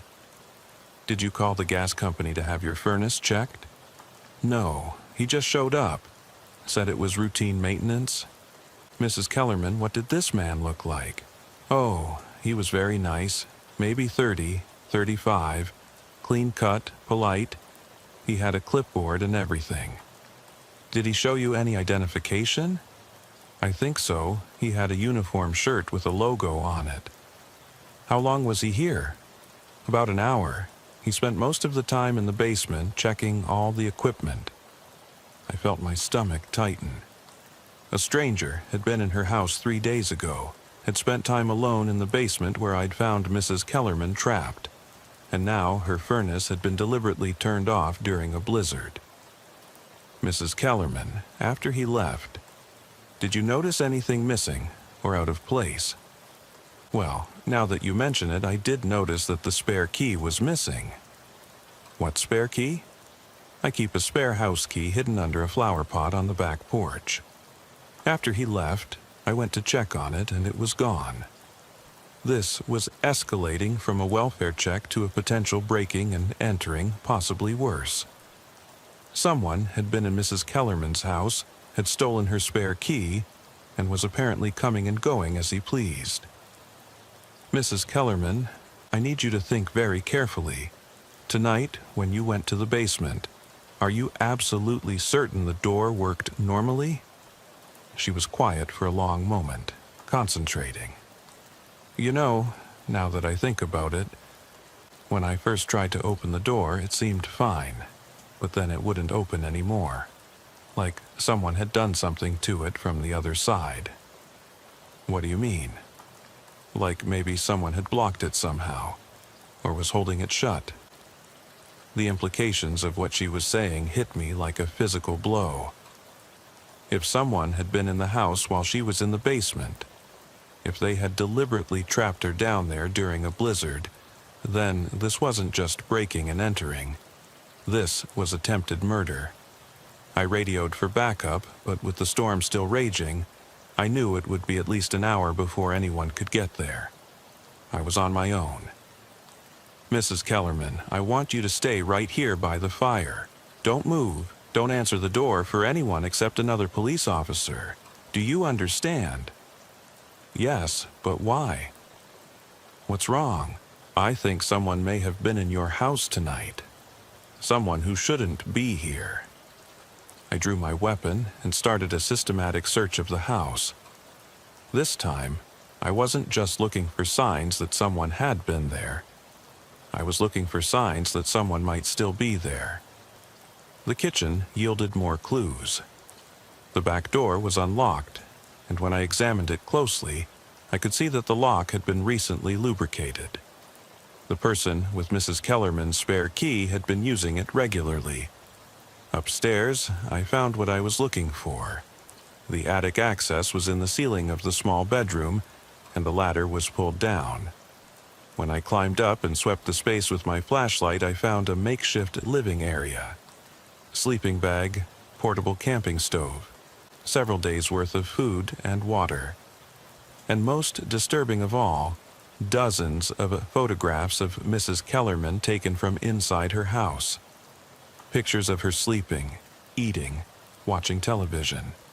Pictures taken over what looked like several weeks. Someone had been living in her attic, watching her, documenting her daily routine. The fake gas company visit had been a way to get inside and case the house, to find the best hiding spots and learn her habits. I climbed back down and called to Mrs. Kellerman. "Everything's okay, but I need you to stay exactly where you are." But when I got back to the living room, she wasn't there. The fire was still burning, her chair was still warm, but Mrs. Kellerman was gone. "Mrs. Kellerman," I called. No answer. I checked the kitchen, the bathroom, the bedroom, no sign of her. Then I heard a sound from the basement, that same rhythmic tapping I'd heard when I first arrived. I rushed to the basement door. It was closed, and when I tried the handle, it wouldn't turn.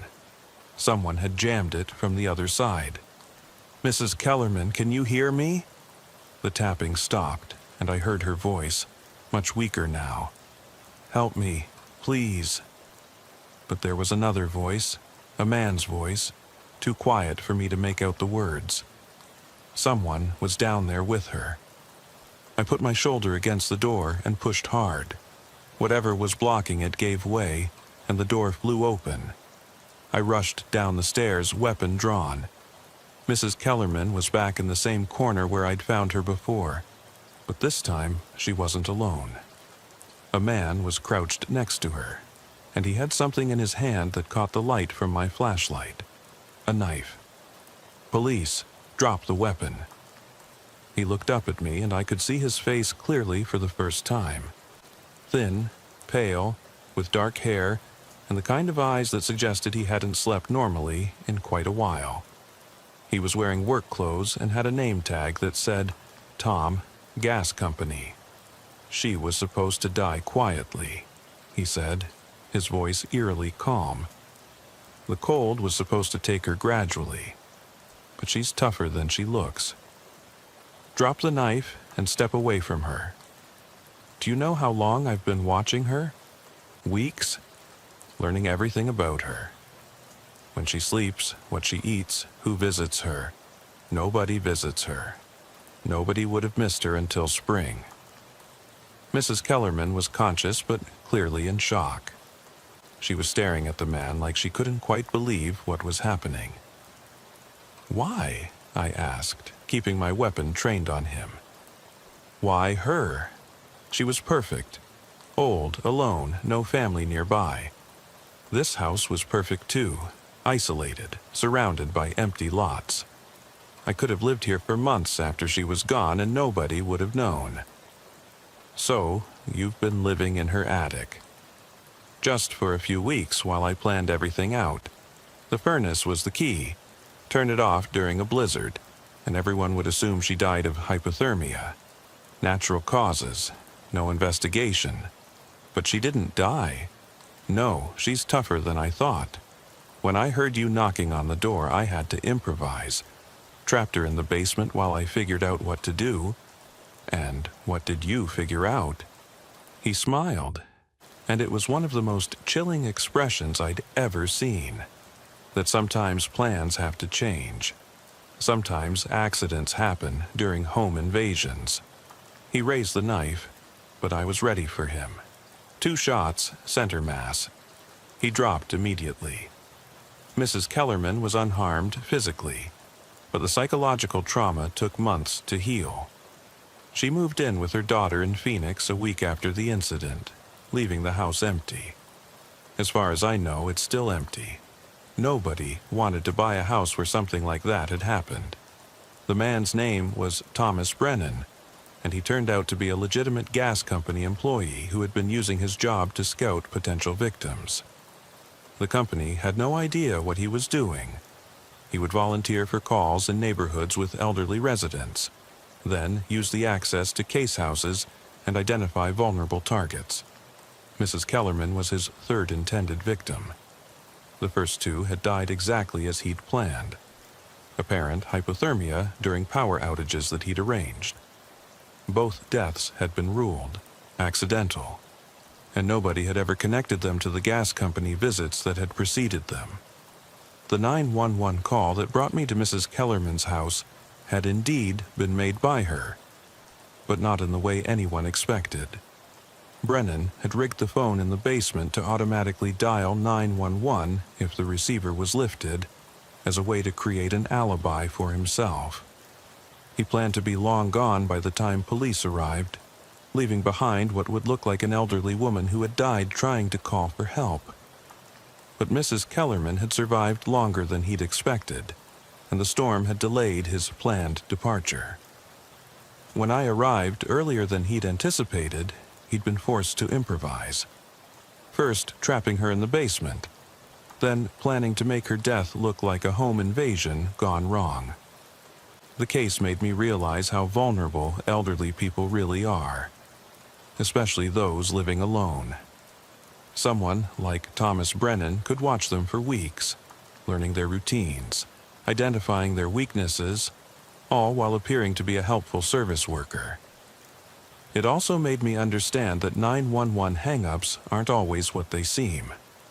Sometimes the call is exactly what it appears to be, a cry for help from someone who can't or won't speak. But sometimes it's something much more sinister, a trap set by someone who understands exactly how the system works and how to manipulate it. After that night, I started paying much closer attention to the details of every hang-up call. Who lives at the address, what services they've received recently, whether there have been any other unusual calls from the same location. Because sometimes the person who needs help isn't the one who made the call. And sometimes the most innocent-seeming explanation is actually the most dangerous one of all. The fifth case happened during my final year on the force, when I thought I'd seen everything there was to see. I was wrong. It came in on a quiet Sunday evening in late September, the kind of night when families are home having dinner and the city feels peaceful and settled. I was parked outside the high school finishing up some paperwork when Maria's voice came over the radio with that familiar edge of concern. Unit 19, we've got a hang-up at 624 Riverside Court. Call came in approximately 6 minutes ago. Line stayed open for about 8 minutes.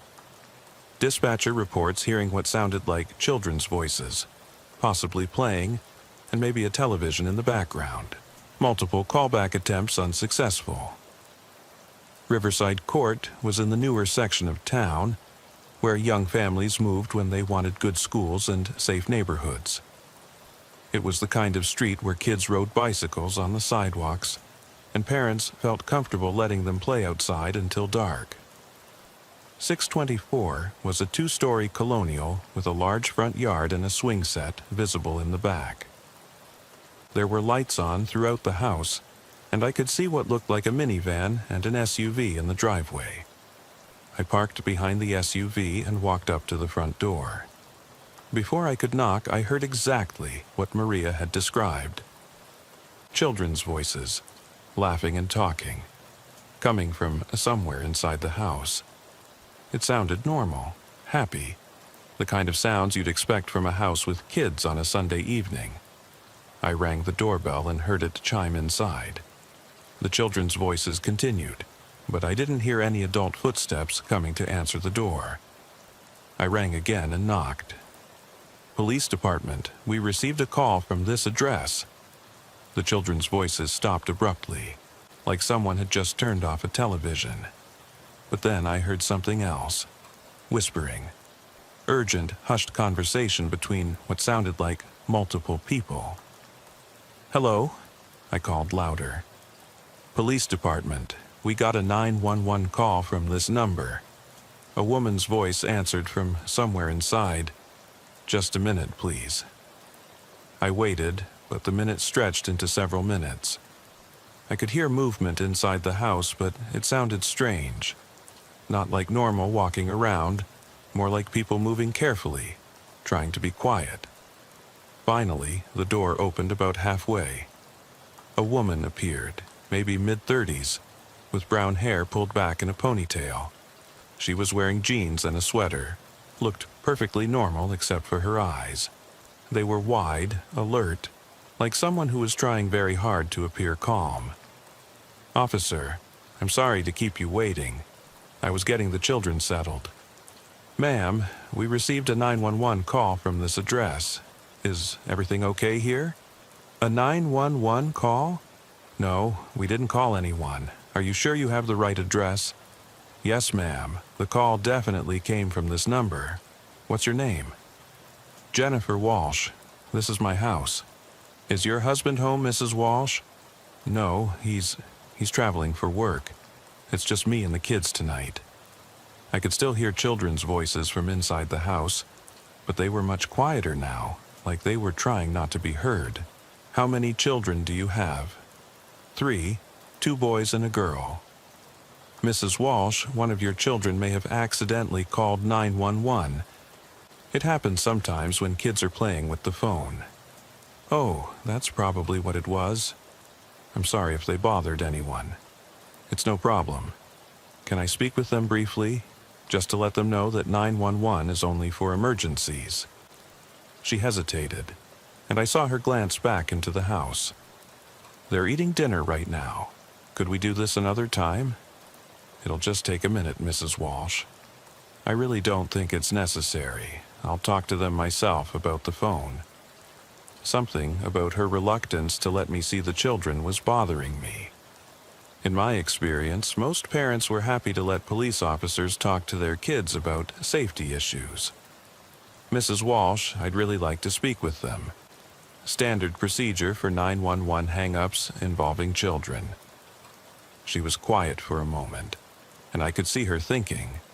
Then, "Of course, let me just go get them." She closed the door, and I heard her footsteps moving away from the entrance. But instead of the normal sounds of a mother calling her children, I heard urgent whispering again. And something else. A man's voice, very quiet, giving what sounded like instructions. That was concerning. Mrs. Walsh had said her husband was traveling, but there was definitely an adult male in the house. I knocked on the door again. "Mrs. Walsh, is everything okay in there?" The door opened, but this time a different person was standing there. A man, maybe 40, wearing a button-down shirt and khakis. He looked tired, stressed, like he hadn't slept well in a while. "Officer, I'm sorry about the confusion. I'm Jennifer's husband, Michael Walsh. I thought Mrs. Walsh said you were traveling. I just got back. My flight was delayed, and Jennifer wasn't expecting me until tomorrow. Can I see some identification, Mr. Walsh?" He reached for his wallet and handed me his driver's license. The name matched, and the address was correct, but something about his demeanor was setting off alarm bells in my head. "Mr. Walsh, we received a 911 call from your house. Your wife said it might have been one of your children playing with the phone." "Yes, that's probably what happened. Kids, you know how they are. I'd like to speak with them about it." "Of course. Kids, come here for a minute." I heard footsteps, and 3 children appeared behind Mr. Walsh. 2 boys who looked like they might be 8 and 10, and a girl who was maybe 6. They were clean, well-dressed, but they all had the same look in their eyes that I'd seen in their mother. Alert, cautious, like they were carefully thinking about what to say. "Hi, kids. I'm Officer Martinez. Did one of you call 911 tonight?" They looked at each other, then at their father. The oldest boy spoke up. "We were playing with the phone in the kitchen. Maybe we dialed it by accident." "Do you know what 911 is for?" "Emergencies," the girl said. "When someone's hurt or in danger." "That's right. So you should only call 911 if there's a real emergency, okay?" They all nodded. "Okay," they said in unison. "Are you guys okay? Is anyone hurt or scared?" Again, they looked at their father before answering. "We're fine," the middle boy said. Something about the whole interaction felt rehearsed, like the children had been coached on what to say, but I couldn't put my finger on exactly what was wrong. "Mr. Walsh, can I speak with you privately for a moment?" "Of course." "Jennifer, why don't you take the kids back to finish their dinner?"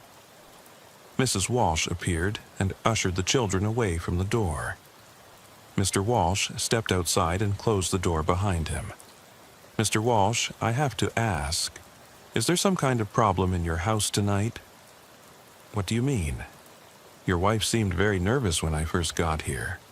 The children seem unusually well behaved and careful about what they say. And you said you just got back from a trip, but your wife acted like she wasn't expecting you." He was quiet for a moment, looking out at the street. "Officer, can I be honest with you?" "Of course." "We've been having some problems, marriage problems.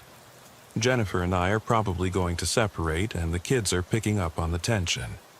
Everyone's been walking on eggshells around here." It was a reasonable explanation, and it would account for the nervous behavior I'd observed, but something still felt off. "Mr. Walsh, where were you traveling? For work?" "Chicago, sales conference." "When did you leave?" "Friday morning." "And you just got back tonight?" "About an hour ago." I looked at the cars in the driveway. Both looked like they'd been there for a while. No melting snow on the windshields, no warm hoods to suggest recent driving. "Which car did you drive to the airport?" He glanced at the driveway. "I took a cab, easier than dealing with airport parking." "Can I see your boarding passes?" I threw them away at the airport. "Why all the questions, officer?" "Just standard procedure, Mr. Walsh. When we get a 911 hang-up, we like to be thorough." "I understand, but like I said, it was probably just the kids playing with the phone." I heard a sound from inside the house. It sounded like something heavy being dropped, followed by a child's voice saying, "Ow!" But it was cut off quickly, like someone had covered the child's mouth. What was that? Probably just the kids horsing around. You know how kids are. But I could see sweat beading on his forehead despite the cool evening air. "Mr. Walsh, I'd like to come inside and make sure everyone's okay." "I don't think that's necessary. The kids are fine, just tired and cranky." "Sir, I heard what sounded like a child in pain.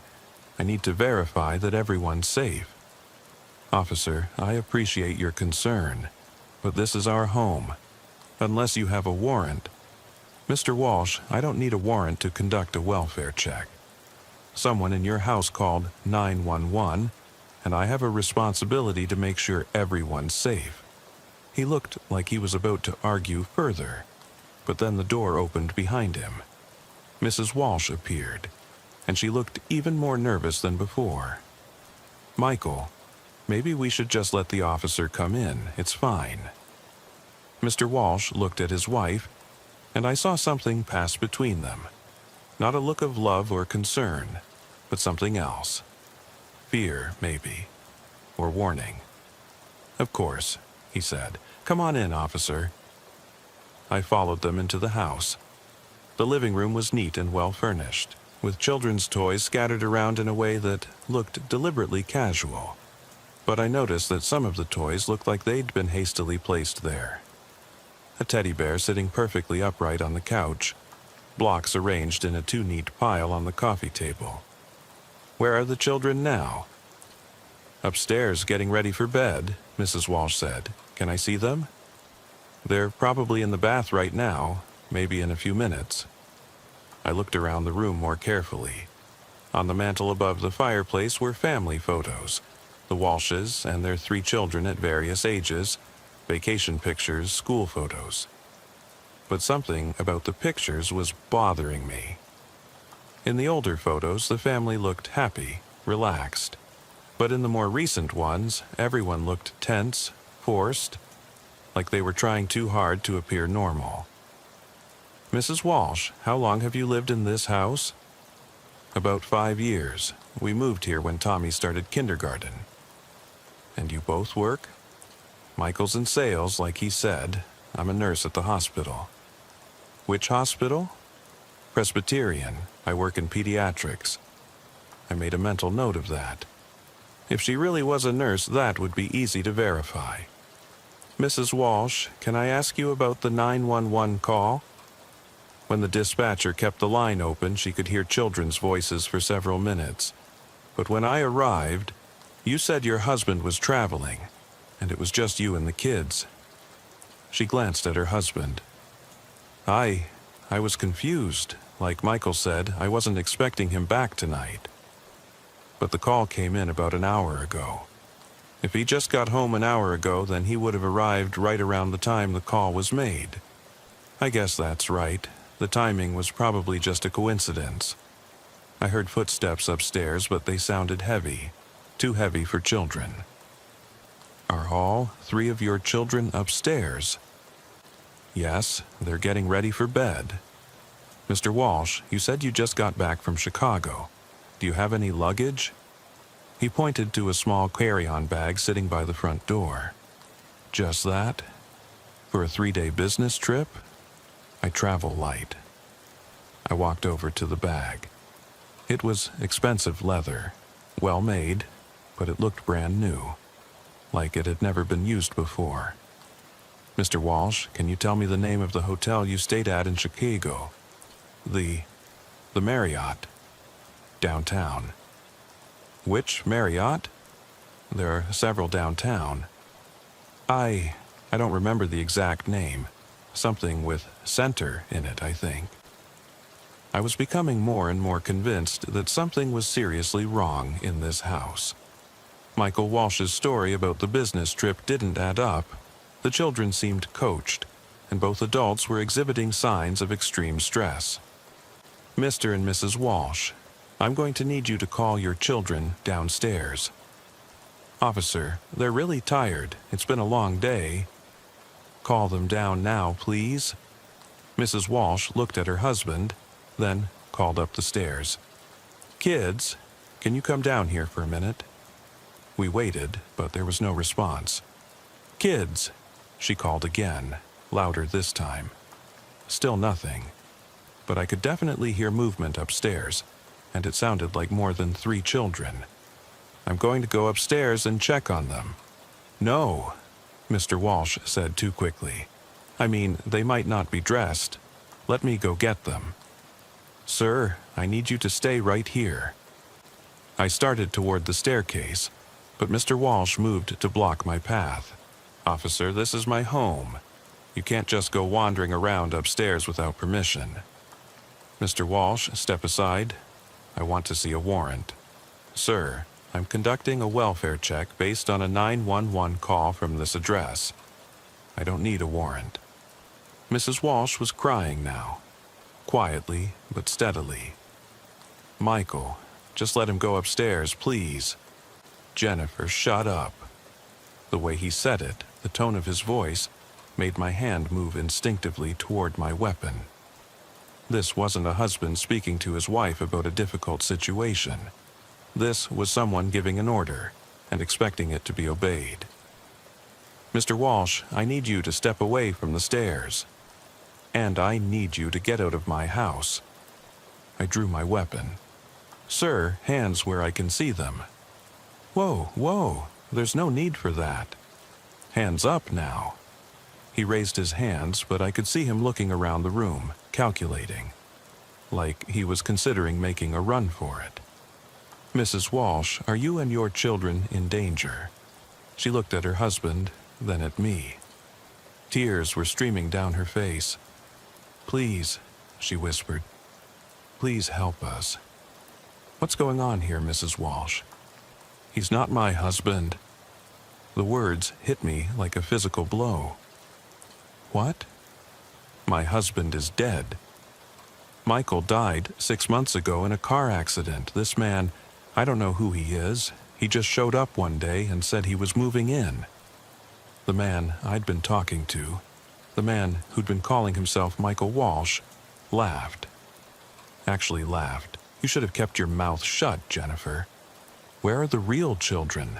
I asked. Upstairs. They're okay, but they're scared. He's been making us pretend to be a family. I radioed for backup, keeping my weapon trained on the fake Michael Walsh. Unit 19, I need immediate backup at 624 Riverside Court. Possible hostage situation with children involved. Roger. Unit 19. Units en route. The man was still smiling. You know, officer, this was working out so well. Nobody questions a happy family. Nobody looks too closely at people who seem normal. What's your real name? Does it matter? I've been Michael Walsh for 6 months now. The real Michael Walsh was a traveling salesman. Gone for days at a time, didn't have many friends, kept to himself. When he died, it was easy to just step into his life. How did you get into their house? Jennifer let me in, didn't you, Jennifer? I told her I was a friend of her dead husband's, that I had some of his personal effects to return. Once I was inside, well, it was easier to stay than to leave. Mrs. Walsh was sobbing now. He said he'd hurt the children if I tried to call for help or tell anyone. But one of them did call for help, didn't they? I said to the man. One of the kids called 911. Smart little girl, Tommy, the 6-year-old. She figured out how to dial 911 without me noticing.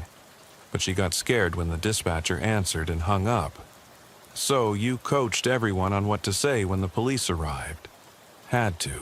Couldn't have anyone asking too many questions. I heard sirens approaching. Backup was almost here. Why? I asked. Why do this? Why not just leave after the real Michael Walsh died? Because this was perfect. A ready-made family, a nice house, a normal life. Do you know how hard it is to build an identity from scratch? But this way, I had everything I needed already in place. What about when the children got older? When they started asking questions? His smile faded. I was still working on that part. The sirens were getting louder. Within minutes, the house would be surrounded by police officers. One more question, I said. What were you planning to do with Mrs. Walsh and the children eventually? Eventually? Officer, I wasn't planning anything eventually. I was planning to be Michael Walsh for the rest of my life. And they were going to be my family for the rest of theirs. The way he said it, so matter-of-fact, so casual, made my skin crawl. This wasn't someone who had just stumbled into a bad situation. This was someone who had deliberately chosen to destroy a family's life and thought it was perfectly reasonable. Backup arrived, and within 20 minutes we had the situation secured. The fake Michael Walsh was arrested, and Mrs. Walsh and her 3 children were taken to the hospital for evaluation. The children were physically unharmed, but the psychological damage was severe. They'd been living with a stranger for 6 months, forced to pretend he was their father, too terrified to call for help. The investigation revealed that the man's real name was David Crenshaw, and he had a history of identity theft and fraud going back 20 years. He'd been watching the Walsh family for weeks before Michael's death, learning their routines, their relationships, their daily lives. When Michael died in the car accident, Crenshaw saw an opportunity and took it. He'd been living in their house for 6 months, sleeping in their bed, eating their food, playing the role of husband and father. Mrs. Walsh had been too terrified to resist, and the children had been too young to fully understand what was happening. The 911 call that brought me to the house had indeed been made by 6-year-old Tommy, who had somehow figured out that the man claiming to be her father wasn't really her father. She'd managed to dial 911 when Crenshaw wasn't watching, but got scared when the dispatcher answered and hung up. Mrs. Walsh and her children eventually moved away from the area and started new lives somewhere else. Crenshaw was sentenced to 25 years in prison for kidnapping, fraud, and a dozen other charges. But the case stayed with me long after it was closed. The idea that someone could just insert themselves into a family's life, could force people to live a lie for months, was deeply disturbing. And the fact that it had gone on for so long that nobody had noticed anything wrong made me realize how easily people can disappear into plain sight. It also made me think about all the other families I'd encountered over the years, all the houses I'd visited where everything seemed normal on the surface. How many of them were hiding secrets? How many were living lies they were too afraid to expose? The scariest thing about David Crenshaw wasn't that he was obviously dangerous or mentally ill. It was that he seemed so normal, so reasonable. He'd convinced himself that what he was doing was acceptable, that he had a right to take over someone else's life. And if a 6-year-old girl hadn't been brave enough to dial 911, he might have gotten away with it indefinitely. That case taught me that sometimes the most ordinary-looking situations are the most dangerous ones, and that the line between normal and deeply disturbed can be much thinner than any of us want to believe. The 6th case was the one that made me decide to retire. After 32 years on the force, I thought I'd developed some kind of immunity to the worst things people could do to each other. I was wrong. This call came in on a Tuesday morning in November, during what should have been the quiet hours when most people are at work or school, and the city settles into its daytime rhythm. But something about the way Maria's voice crackled over the radio told me this wasn't going to be routine. Unit 7, we've got a hang-up at 1542 Maple Grove Lane. Callers stayed on the line for approximately 12 minutes. Dispatcher reports hearing what sounded like multiple voices, possibly arguing, and what might have been crying in the background. The line went dead suddenly, like someone pulled the phone cord from the wall. No response to multiple callback attempts. Maple Grove Lane was in Willowbrook, one of those suburban developments that had sprung up in the 90s when the economy was booming and families were moving out of the city centers. It was the kind of neighborhood where people knew their neighbors' names and children played in cul-de-sacs until streetlights came on. 1542 was a large Tudor-style house with a 3-car garage and a lawn that looked like it had been manicured with scissors. As I pulled into the driveway, I noticed several things that seemed off. There were 3 cars parked there: a BMW sedan, a Honda Civic, and an older pickup truck, but they were arranged in a way that suggested they'd been moved hastily. The BMW was parked at an angle, like someone had pulled in quickly without taking time to straighten it. The front door of the house was slightly ajar, which was unusual for a November morning when the temperature was in the 40s. I approached the front door and could immediately hear voices from inside. Not conversation, arguing. A man's voice, loud and aggressive, and what sounded like at least 2 people responding, their voices higher-pitched and distressed. I couldn't make out words, but the tone was unmistakable. Someone was angry, and someone else was scared. I rang the doorbell, and the arguing stopped immediately. Complete silence, like someone had just turned off a radio. I waited about 30 seconds, then rang again and knocked. Police department. We received a call from this address. I heard whispered conversation, urgent and hurried. Then footsteps approaching the door. It opened about 6 inches, held by a security chain, and a woman's face appeared in the gap. She was maybe 45, with blonde hair that looked like it had been hastily arranged, and there was something wrong with the left side of her face. Swelling, maybe, or a bruise that makeup couldn't quite cover. "Officer, I'm sorry, but there's been a mistake. We didn't call anyone." "Ma'am, we definitely received a 911 call from this number." The call stayed open for several minutes. It must have been a malfunction. Sometimes our phone acts up.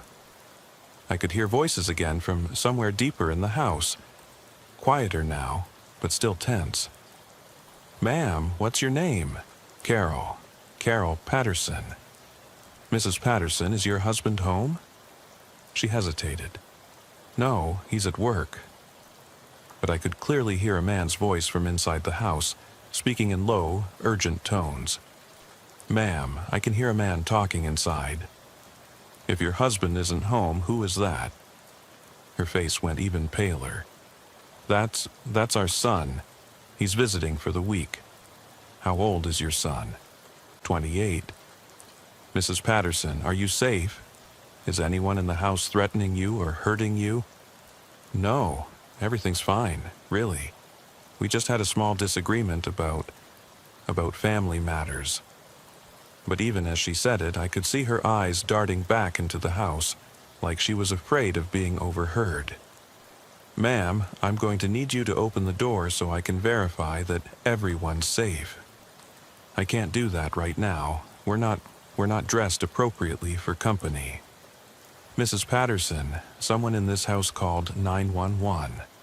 That means someone felt they were in danger. I need to make sure everyone's okay. I heard the man's voice again, closer to the door now. Carol, who is that? It's a police officer, honey.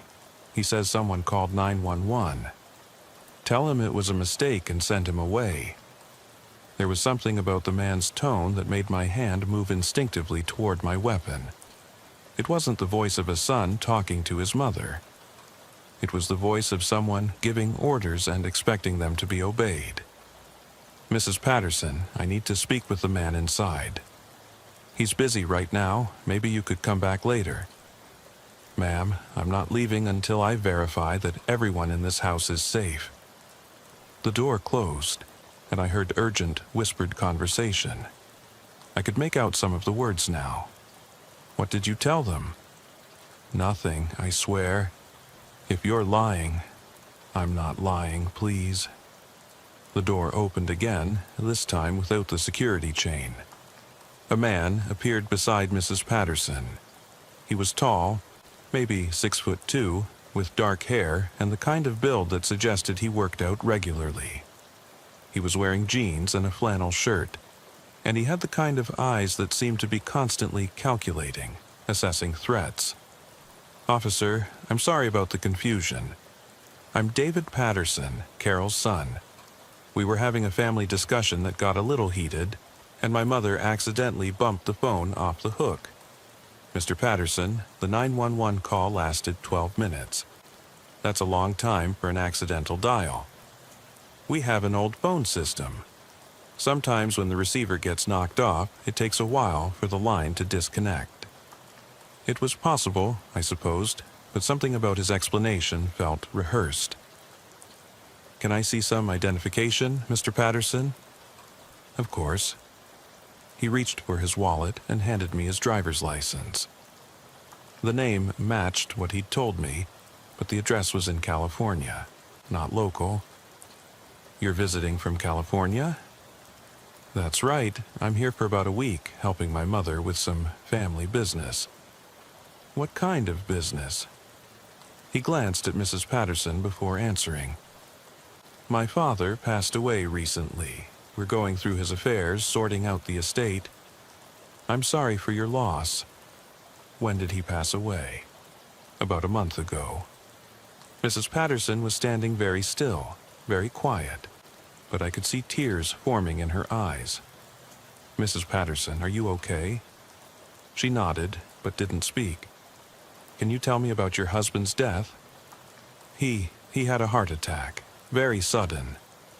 Was he ill before that? David Patterson answered, before his mother could speak. He'd been having chest pains for a few weeks, but he refused to see a doctor. You know how stubborn older men can be. Something about the way he kept answering for his mother was bothering me. In my experience, when someone consistently speaks for another person, it usually means they're trying to control the narrative. Mr. Patterson, where in California do you live? Los Angeles. I'm in construction. Oh, and you drove here from Los Angeles? Flew. Rented a car at the airport. I looked at the pickup truck in the driveway. It had local plates and looked like it had been there for a while. Which car is the rental? He followed my gaze. The Honda. The truck belongs to my mother. And the BMW? That was my father's car. I heard a sound from inside the house. A door closing, maybe, or something being moved around. Is there anyone else in the house? No, just us, David said. But Mrs. Patterson's eyes flickered toward the interior of the house when he said it, like she was afraid he was wrong. Mrs. Patterson, is there anyone else here? She looked at her son, then back at me. No, just David and me. Can I come inside and take a look around? Just to make sure everything's secure? I don't think that's necessary, David said. As you can see, we're both fine. Sir, someone in this house called 911. Standard procedure is for me to verify the safety of everyone on the premises. Officer, with all due respect, this is a private residence. Unless you have a warrant. Mr. Patterson, I don't need a warrant to conduct a welfare check. Someone called for help, and I'm going to make sure they don't need it. He was quiet for a moment, and I could see him thinking, weighing his options. Of course, he said finally. We have nothing to hide. He stepped aside and gestured for me to enter. The foyer was elegant, with hardwood floors and expensive-looking furniture. But there were signs that something was wrong. A lamp was lying on its side on a side table, and there were scuff marks on the floor that looked recent. What happened to the lamp? I bumped into the table earlier, Mrs. Patterson said quickly. Clumsy of me. But the scuff marks on the floor suggested more than someone accidentally bumping into furniture. They looked like the kind of marks you'd see if there had been a struggle. Mrs. Patterson, can you show me where the phone is that made the 911 call? She led me into the kitchen. There was a cordless phone sitting in its charger on the counter, but next to it was an old rotary phone with the cord pulled out of the wall jack. This is the phone that got knocked off the hook. Yes, David said. Like I told you, we have an old system. But the cord hadn't just been pulled out. It looked like it had been yanked out forcefully, hard enough to damage the plastic connector. I was starting to get a very bad feeling about this situation. The evidence suggested there had been some kind of physical altercation in the house, but both David and Mrs. Patterson were insisting everything was fine. Can I see the rest of the house? Of course, David said, though I should warn you, we've been going through my father's things, so it's a bit of a mess. He led me through the living room, which looked like someone had been searching through it systematically. Books were pulled off shelves, cushions were displaced, and there were boxes scattered around that appeared to have been hastily packed. You're packing up your father's belongings? That's right. My mother can't bear to have his things around. But Mrs. Patterson's expression suggested otherwise. She was looking around the room like she was seeing the destruction for the first time. Mrs. Patterson, is this how you wanted your husband's things handled? She opened her mouth to answer, but David spoke first. It's been very difficult for her. The grief makes it hard to think clearly sometimes. I was becoming more and more convinced that something was seriously wrong here. David Patterson was controlling every aspect of the conversation, answering questions directed at his mother, and explaining away evidence that suggested violence had occurred in the house. Mr. Patterson, can I see your plane ticket from your flight from Los Angeles? I threw it away. I don't usually keep travel documents after I arrive. What about your rental car agreement? That's in the car. Do you really need to see it? Yes, I do. He looked annoyed but nodded. Fine, let me go get it. He left the room, and as soon as he was gone, Mrs. Patterson grabbed my arm. Officer, she whispered urgently, he's not my son. What? David is dead. My son David died in a car accident 3 years ago. I don't know who this man is. I felt my blood run cold. How long has he been here? 4 days. He showed up Sunday night, said he was David, said he'd come home to help with his father's funeral arrangements. But my husband isn't dead. This man, he did something to Robert. I don't know what, but Robert hasn't come home since this man arrived. Why didn't you call the police? I tried. That's what the 911 call was, but he caught me and pulled the phone out of the wall. I heard footsteps returning. Mrs. Patterson, stay close to me. David reappeared with a piece of paper in his hand. Here's the rental agreement, he said, handing it to me. I looked at it. It was indeed a rental car agreement, but it was for the BMW in the driveway, not the Honda. And it was dated 6 months ago, not recent. Mr. Patterson, this is for the BMW, and it's 6 months old. I must have grabbed the wrong paper. The Honda agreement must be in my luggage upstairs. Sir, I need you to step over here and put your hands where I can see them. What? Why? Mrs. Patterson has told me some very concerning things. I need to verify your identity. His demeanor changed immediately. The fake concern, the polite cooperation, it all fell away, replaced by something much more dangerous. That old bitch doesn't know what she's talking about. The grief has made her confused, paranoid. Sir, hands where I can see them. He looked around the room, and I could see him calculating his options. The front door was behind him, but I was between him and Mrs. Patterson. Officer, you're making a big mistake. I'm her son. I'm here to help her. If that's true, then you won't mind coming to the station for further verification. I'm not going anywhere with you. I drew my weapon. Sir, put your hands up and turn around. Instead, he lunged toward Mrs. Patterson. I don't know what he was planning to do, grab her as a hostage, hurt her to create a distraction, but I couldn't let him reach her. I tackled him before he could get to her, and we both went down hard on the hardwood floor. He was strong, stronger than I'd expected, and he fought like someone who had nothing to lose. We struggled for what felt like minutes, but was probably only seconds before I managed to get him in handcuffs. Mrs. Patterson, are you okay? She was pressed against the wall, shaking, but nodded. I'm okay. But officer, what about Robert? What about my husband? We're going to find him. Can you tell me exactly what happened when this man first arrived? He knocked on the door Sunday night around 9 o'clock. Said he was David, said he'd heard about his father's death and had come home for the funeral. But there was no funeral. Robert isn't dead, he's just gone. I radioed for backup and an ambulance. We needed to search the house thoroughly, and Mrs. Patterson needed medical attention for the injuries I could now see more clearly. Bruises on her arms, a cut on her lip that had been concealed by makeup. Mrs. Patterson, did this man hurt you? He made me call Robert's work and tell them he was sick. Then he made me call Robert's friends and family and tell them we were going out of town for a few days. He said if I didn't cooperate, he'd kill me and Robert both. Where do you think your husband is? I don't know. This man won't tell me. He just keeps saying Robert is safe as long as I do what he says. The man on the floor, whoever he really was conscious but not talking.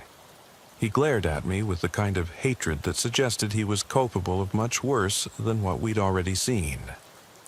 Backup arrived within 10 minutes, followed by detectives and a crime scene team. The search of the house revealed evidence of a violent struggle in the master bedroom. Blood on the carpet that had been hastily cleaned, signs that someone had been dragged across the floor. In the basement, we found more disturbing evidence. Ropes, duct tape, and what looked like a makeshift holding area behind some storage boxes. There was blood down there, too, and personal belongings that Mrs. Patterson identified as her husband's. The investigation revealed that the man's real name was Marcus Webb, and he had an extensive criminal history including robbery, assault, and kidnapping. He'd been targeting elderly couples, posing as their adult children to gain entry to their homes, then robbing them, and sometimes worse. He'd been watching the Patterson family for weeks, learning about their real son, David's death, their daily routines, their financial situation. When he made his move, he'd overpowered Robert Patterson in the garage as he was coming home from work, then convinced Carol that he was her dead son come home to help with his father's funeral. We never found Robert Patterson's body, despite extensive searches of the area. Marcus Webb was eventually convicted of kidnapping and murder, but he never revealed what he'd done with Robert or where he'd disposed of the body. Mrs. Patterson had to live with not knowing what had happened to her husband, not being able to give him a proper burial. The case haunted me for months afterward. The idea that someone could study a family so carefully, learn their most painful secrets, and then use that knowledge to infiltrate their lives was deeply disturbing. Marcus Webb had known about David's death, about the family's grief, about their financial situation, about their daily routines. He'd used all of that information to create a perfect disguise. But what bothered me most was how easily it had worked. If Mrs. Patterson hadn't been brave enough to make that 911 call, if she hadn't been quick enough to tell me the truth when he left the room, Marcus Webb might have succeeded completely. He would have robbed them, killed them both, and disappeared with a new identity and enough money to start his operation all over again somewhere else.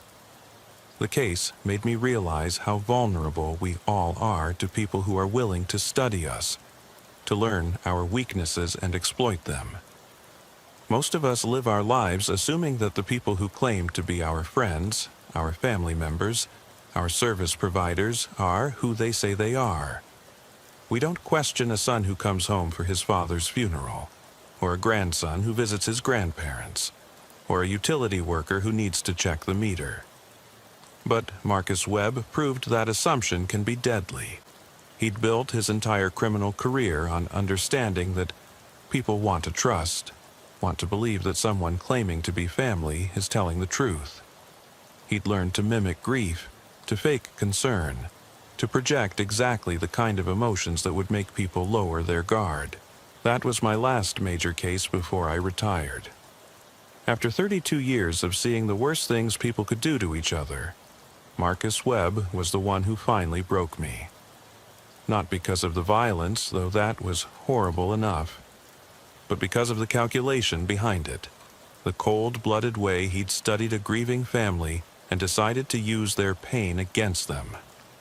I realized that night that I didn't have the emotional strength to keep doing this job.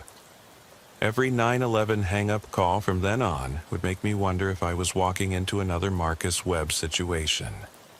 Every family that seemed normal on the surface would make me question whether they really were who they claimed to be. So I retired. 32 years was enough. I'd seen enough deception, enough cruelty, enough people who were willing to destroy innocent lives for money or power or just because they could. I was done trying to protect people from monsters who looked just like the people they were supposed to trust. But even now, years later, I still think about Mrs. Patterson.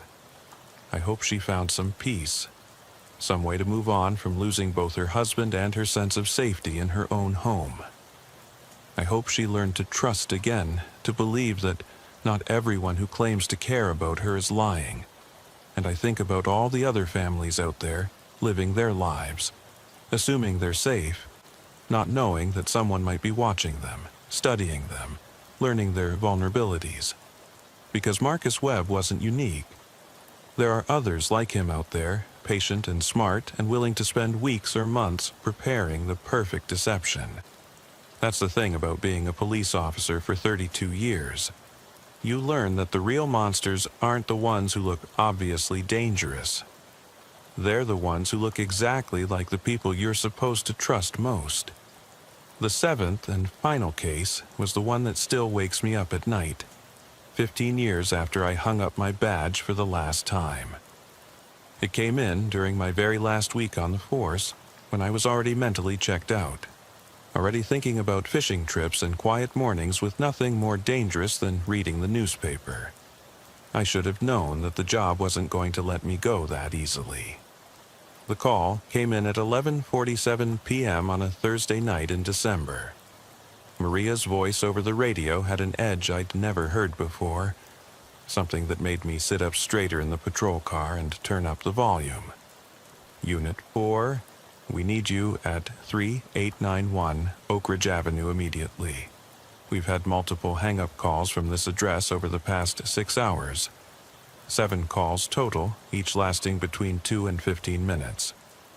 Dispatcher reports hearing what sounds like children crying, adult voices arguing, and what might be gunshots in the background of the most recent call. No response to any callback attempts. Address is registered to a family named Morrison. David Morrison, age 34, Lisa Morrison, age 31, and 3 children ages 5, 7, and 9. Oak Ridge Avenue was in Bentwood Heights, the most expensive part of our jurisdiction. It was where doctors and lawyers and successful business owners lived in houses that cost more than most people made in 5 years. It was the kind of neighborhood where domestic disputes got handled quietly, where people paid to keep their problems out of the newspaper, where a police car in the driveway was considered a social embarrassment. 3891 was a massive, colonial house set back from the road behind a wrought iron gate that was standing open. The driveway curved up to a circular courtyard in front of the house, and there were 4 cars parked there. 2 expensive sedans, an SUV, and a van that looked out of place among the luxury vehicles. Every light in the house seemed to be on, casting a harsh glow across the manicured lawn and making the whole place look like it was on fire from within. I parked behind the van and approached the front door. Before I could knock, I could hear what Maria had described. Voices, lots of them, coming from multiple rooms. Adults talking urgently, children crying, and underneath it all, a sound that made my blood run cold. Someone was screaming. Not crying, not shouting, but the kind of raw, desperate screaming that comes from someone in unimaginable pain. I hammered on the door with my flashlight. "Police department, open the door now." The screaming stopped, but the other voices continued. I could hear footsteps running through the house, doors slamming, and what sounded like furniture being moved around. "This is the police. Open this door immediately," a man's voice answered from somewhere inside. "Everything's fine, officer." Just a family gathering that got a little loud. But everything was clearly not fine. I could still hear children crying, and now I could make out words from some of the adult conversations. "Where did you put it?" I don't know.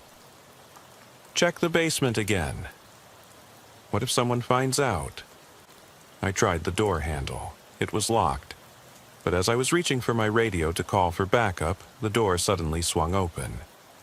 A man stood there, maybe 40, wearing an expensive suit that was wrinkled and stained with something dark. His face was flushed, and there was sweat beading on his forehead despite the cold December night. "Officer, thank you for coming, but as I said, everything's under control here." "Sir, what's your name?" "David Morrison." "This is my house." But something was wrong with his eyes. They were too wide, too bright, like someone who was running on adrenaline and desperation. "Mr. Morrison, we've received 7 911 calls from this address tonight. Someone in this house has been trying to call for help." "Those were accidents. My kids were playing with the phone. You know how kids are."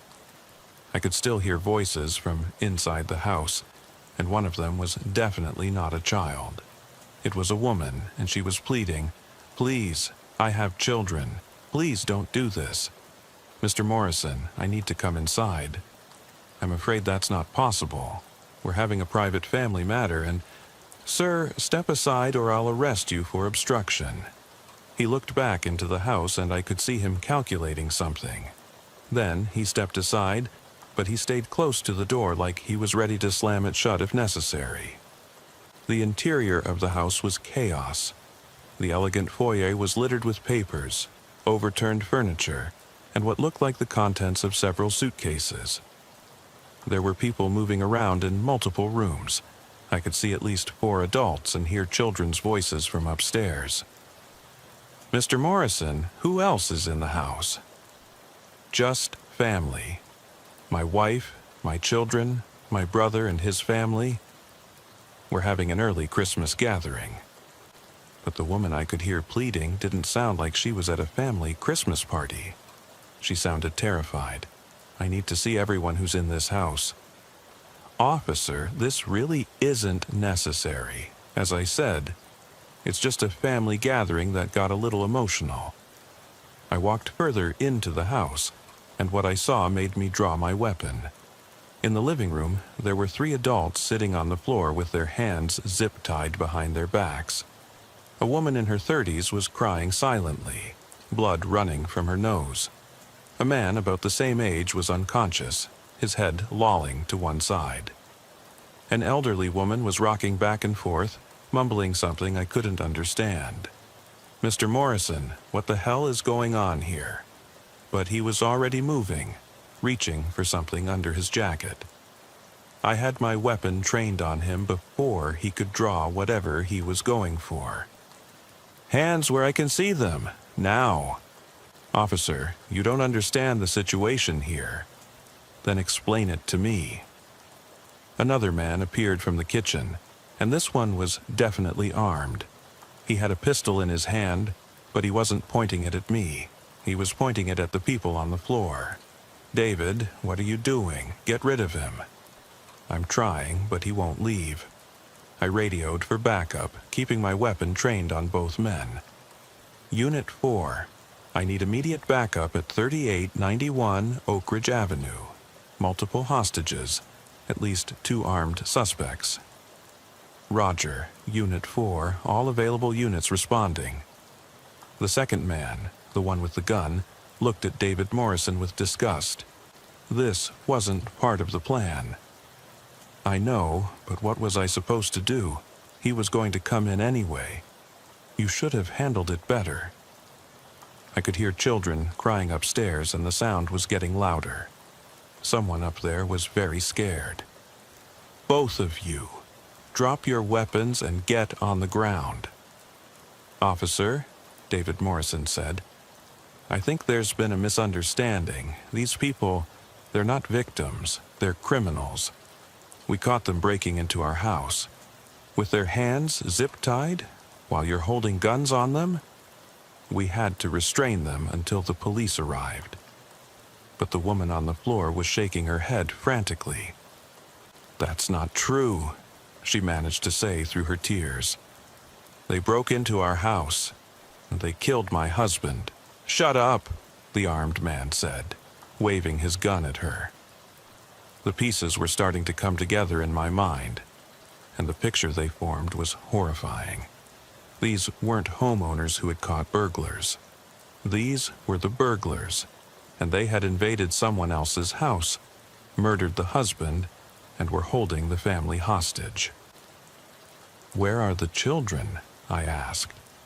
"Safe," David Morrison said. "They're upstairs, safe." But I could hear them crying, could hear adult voices trying to calm them down, and one of those adult voices was familiar. It was the same woman who had been pleading earlier.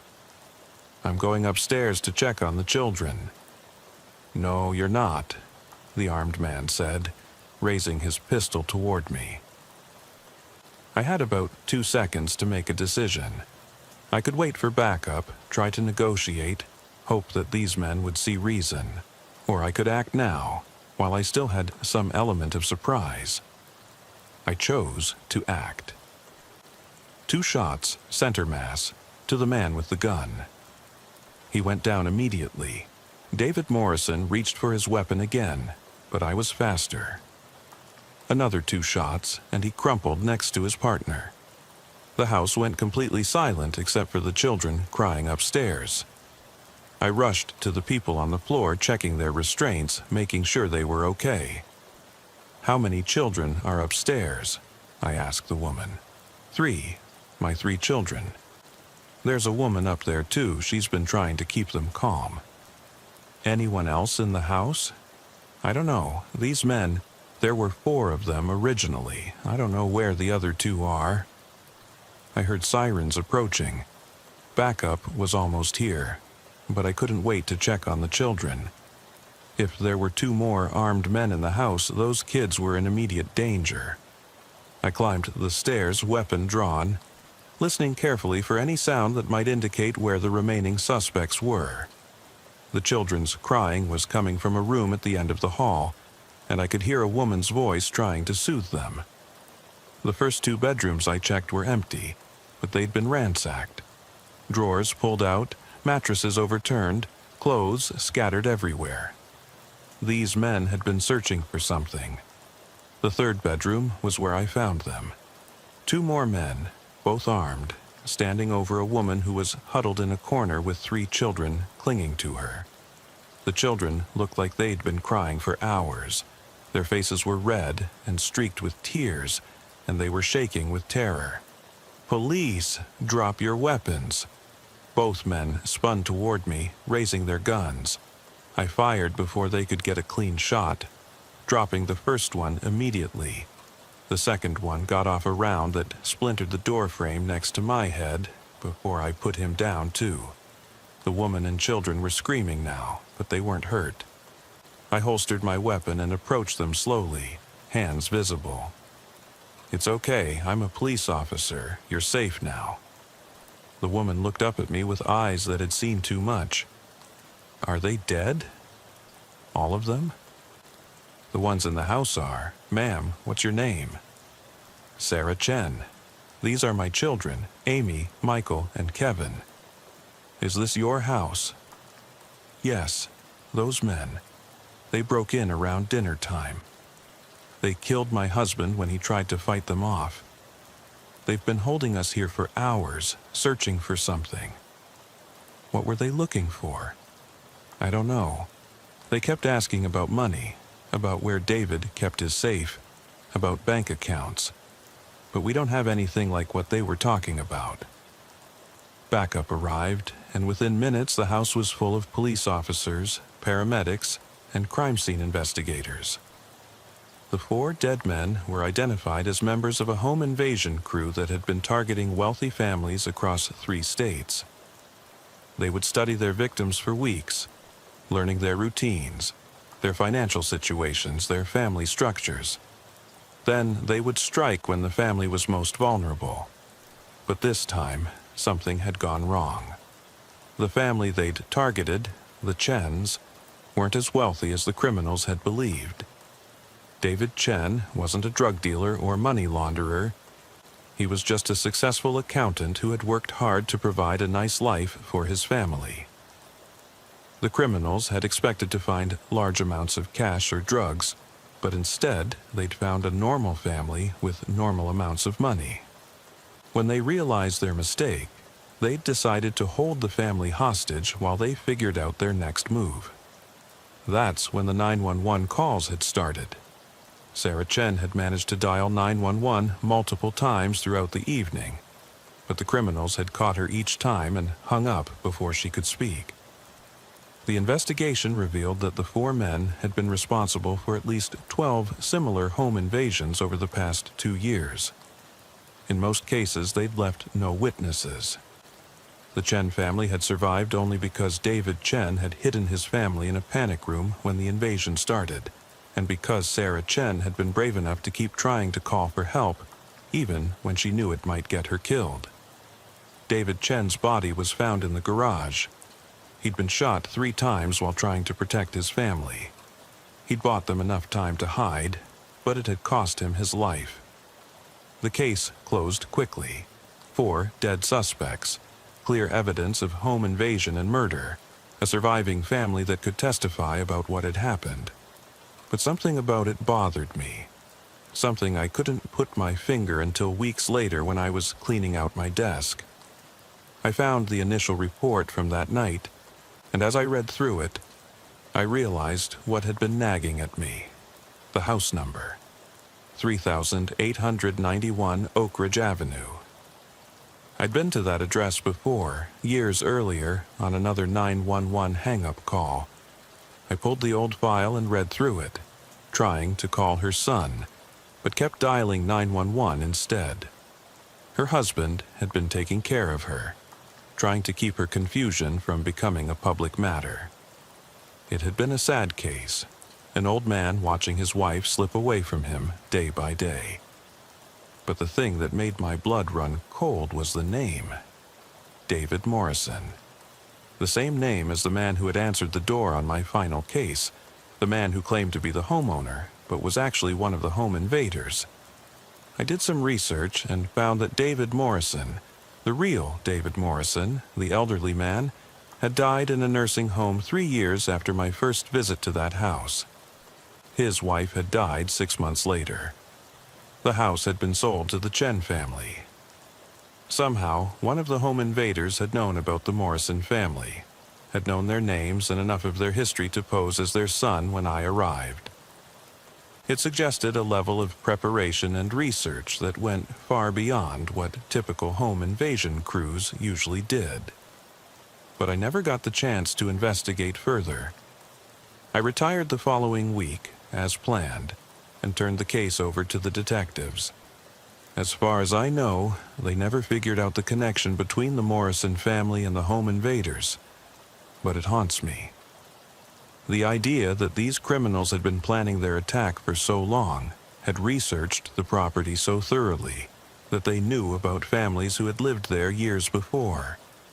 It suggests they had access to information that most criminals don't have.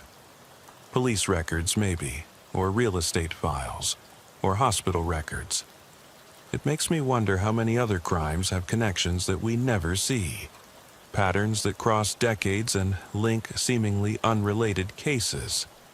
How many times have I responded to calls without realizing that I was seeing the same people, the same addresses, the same patterns of violence playing out across years or even generations?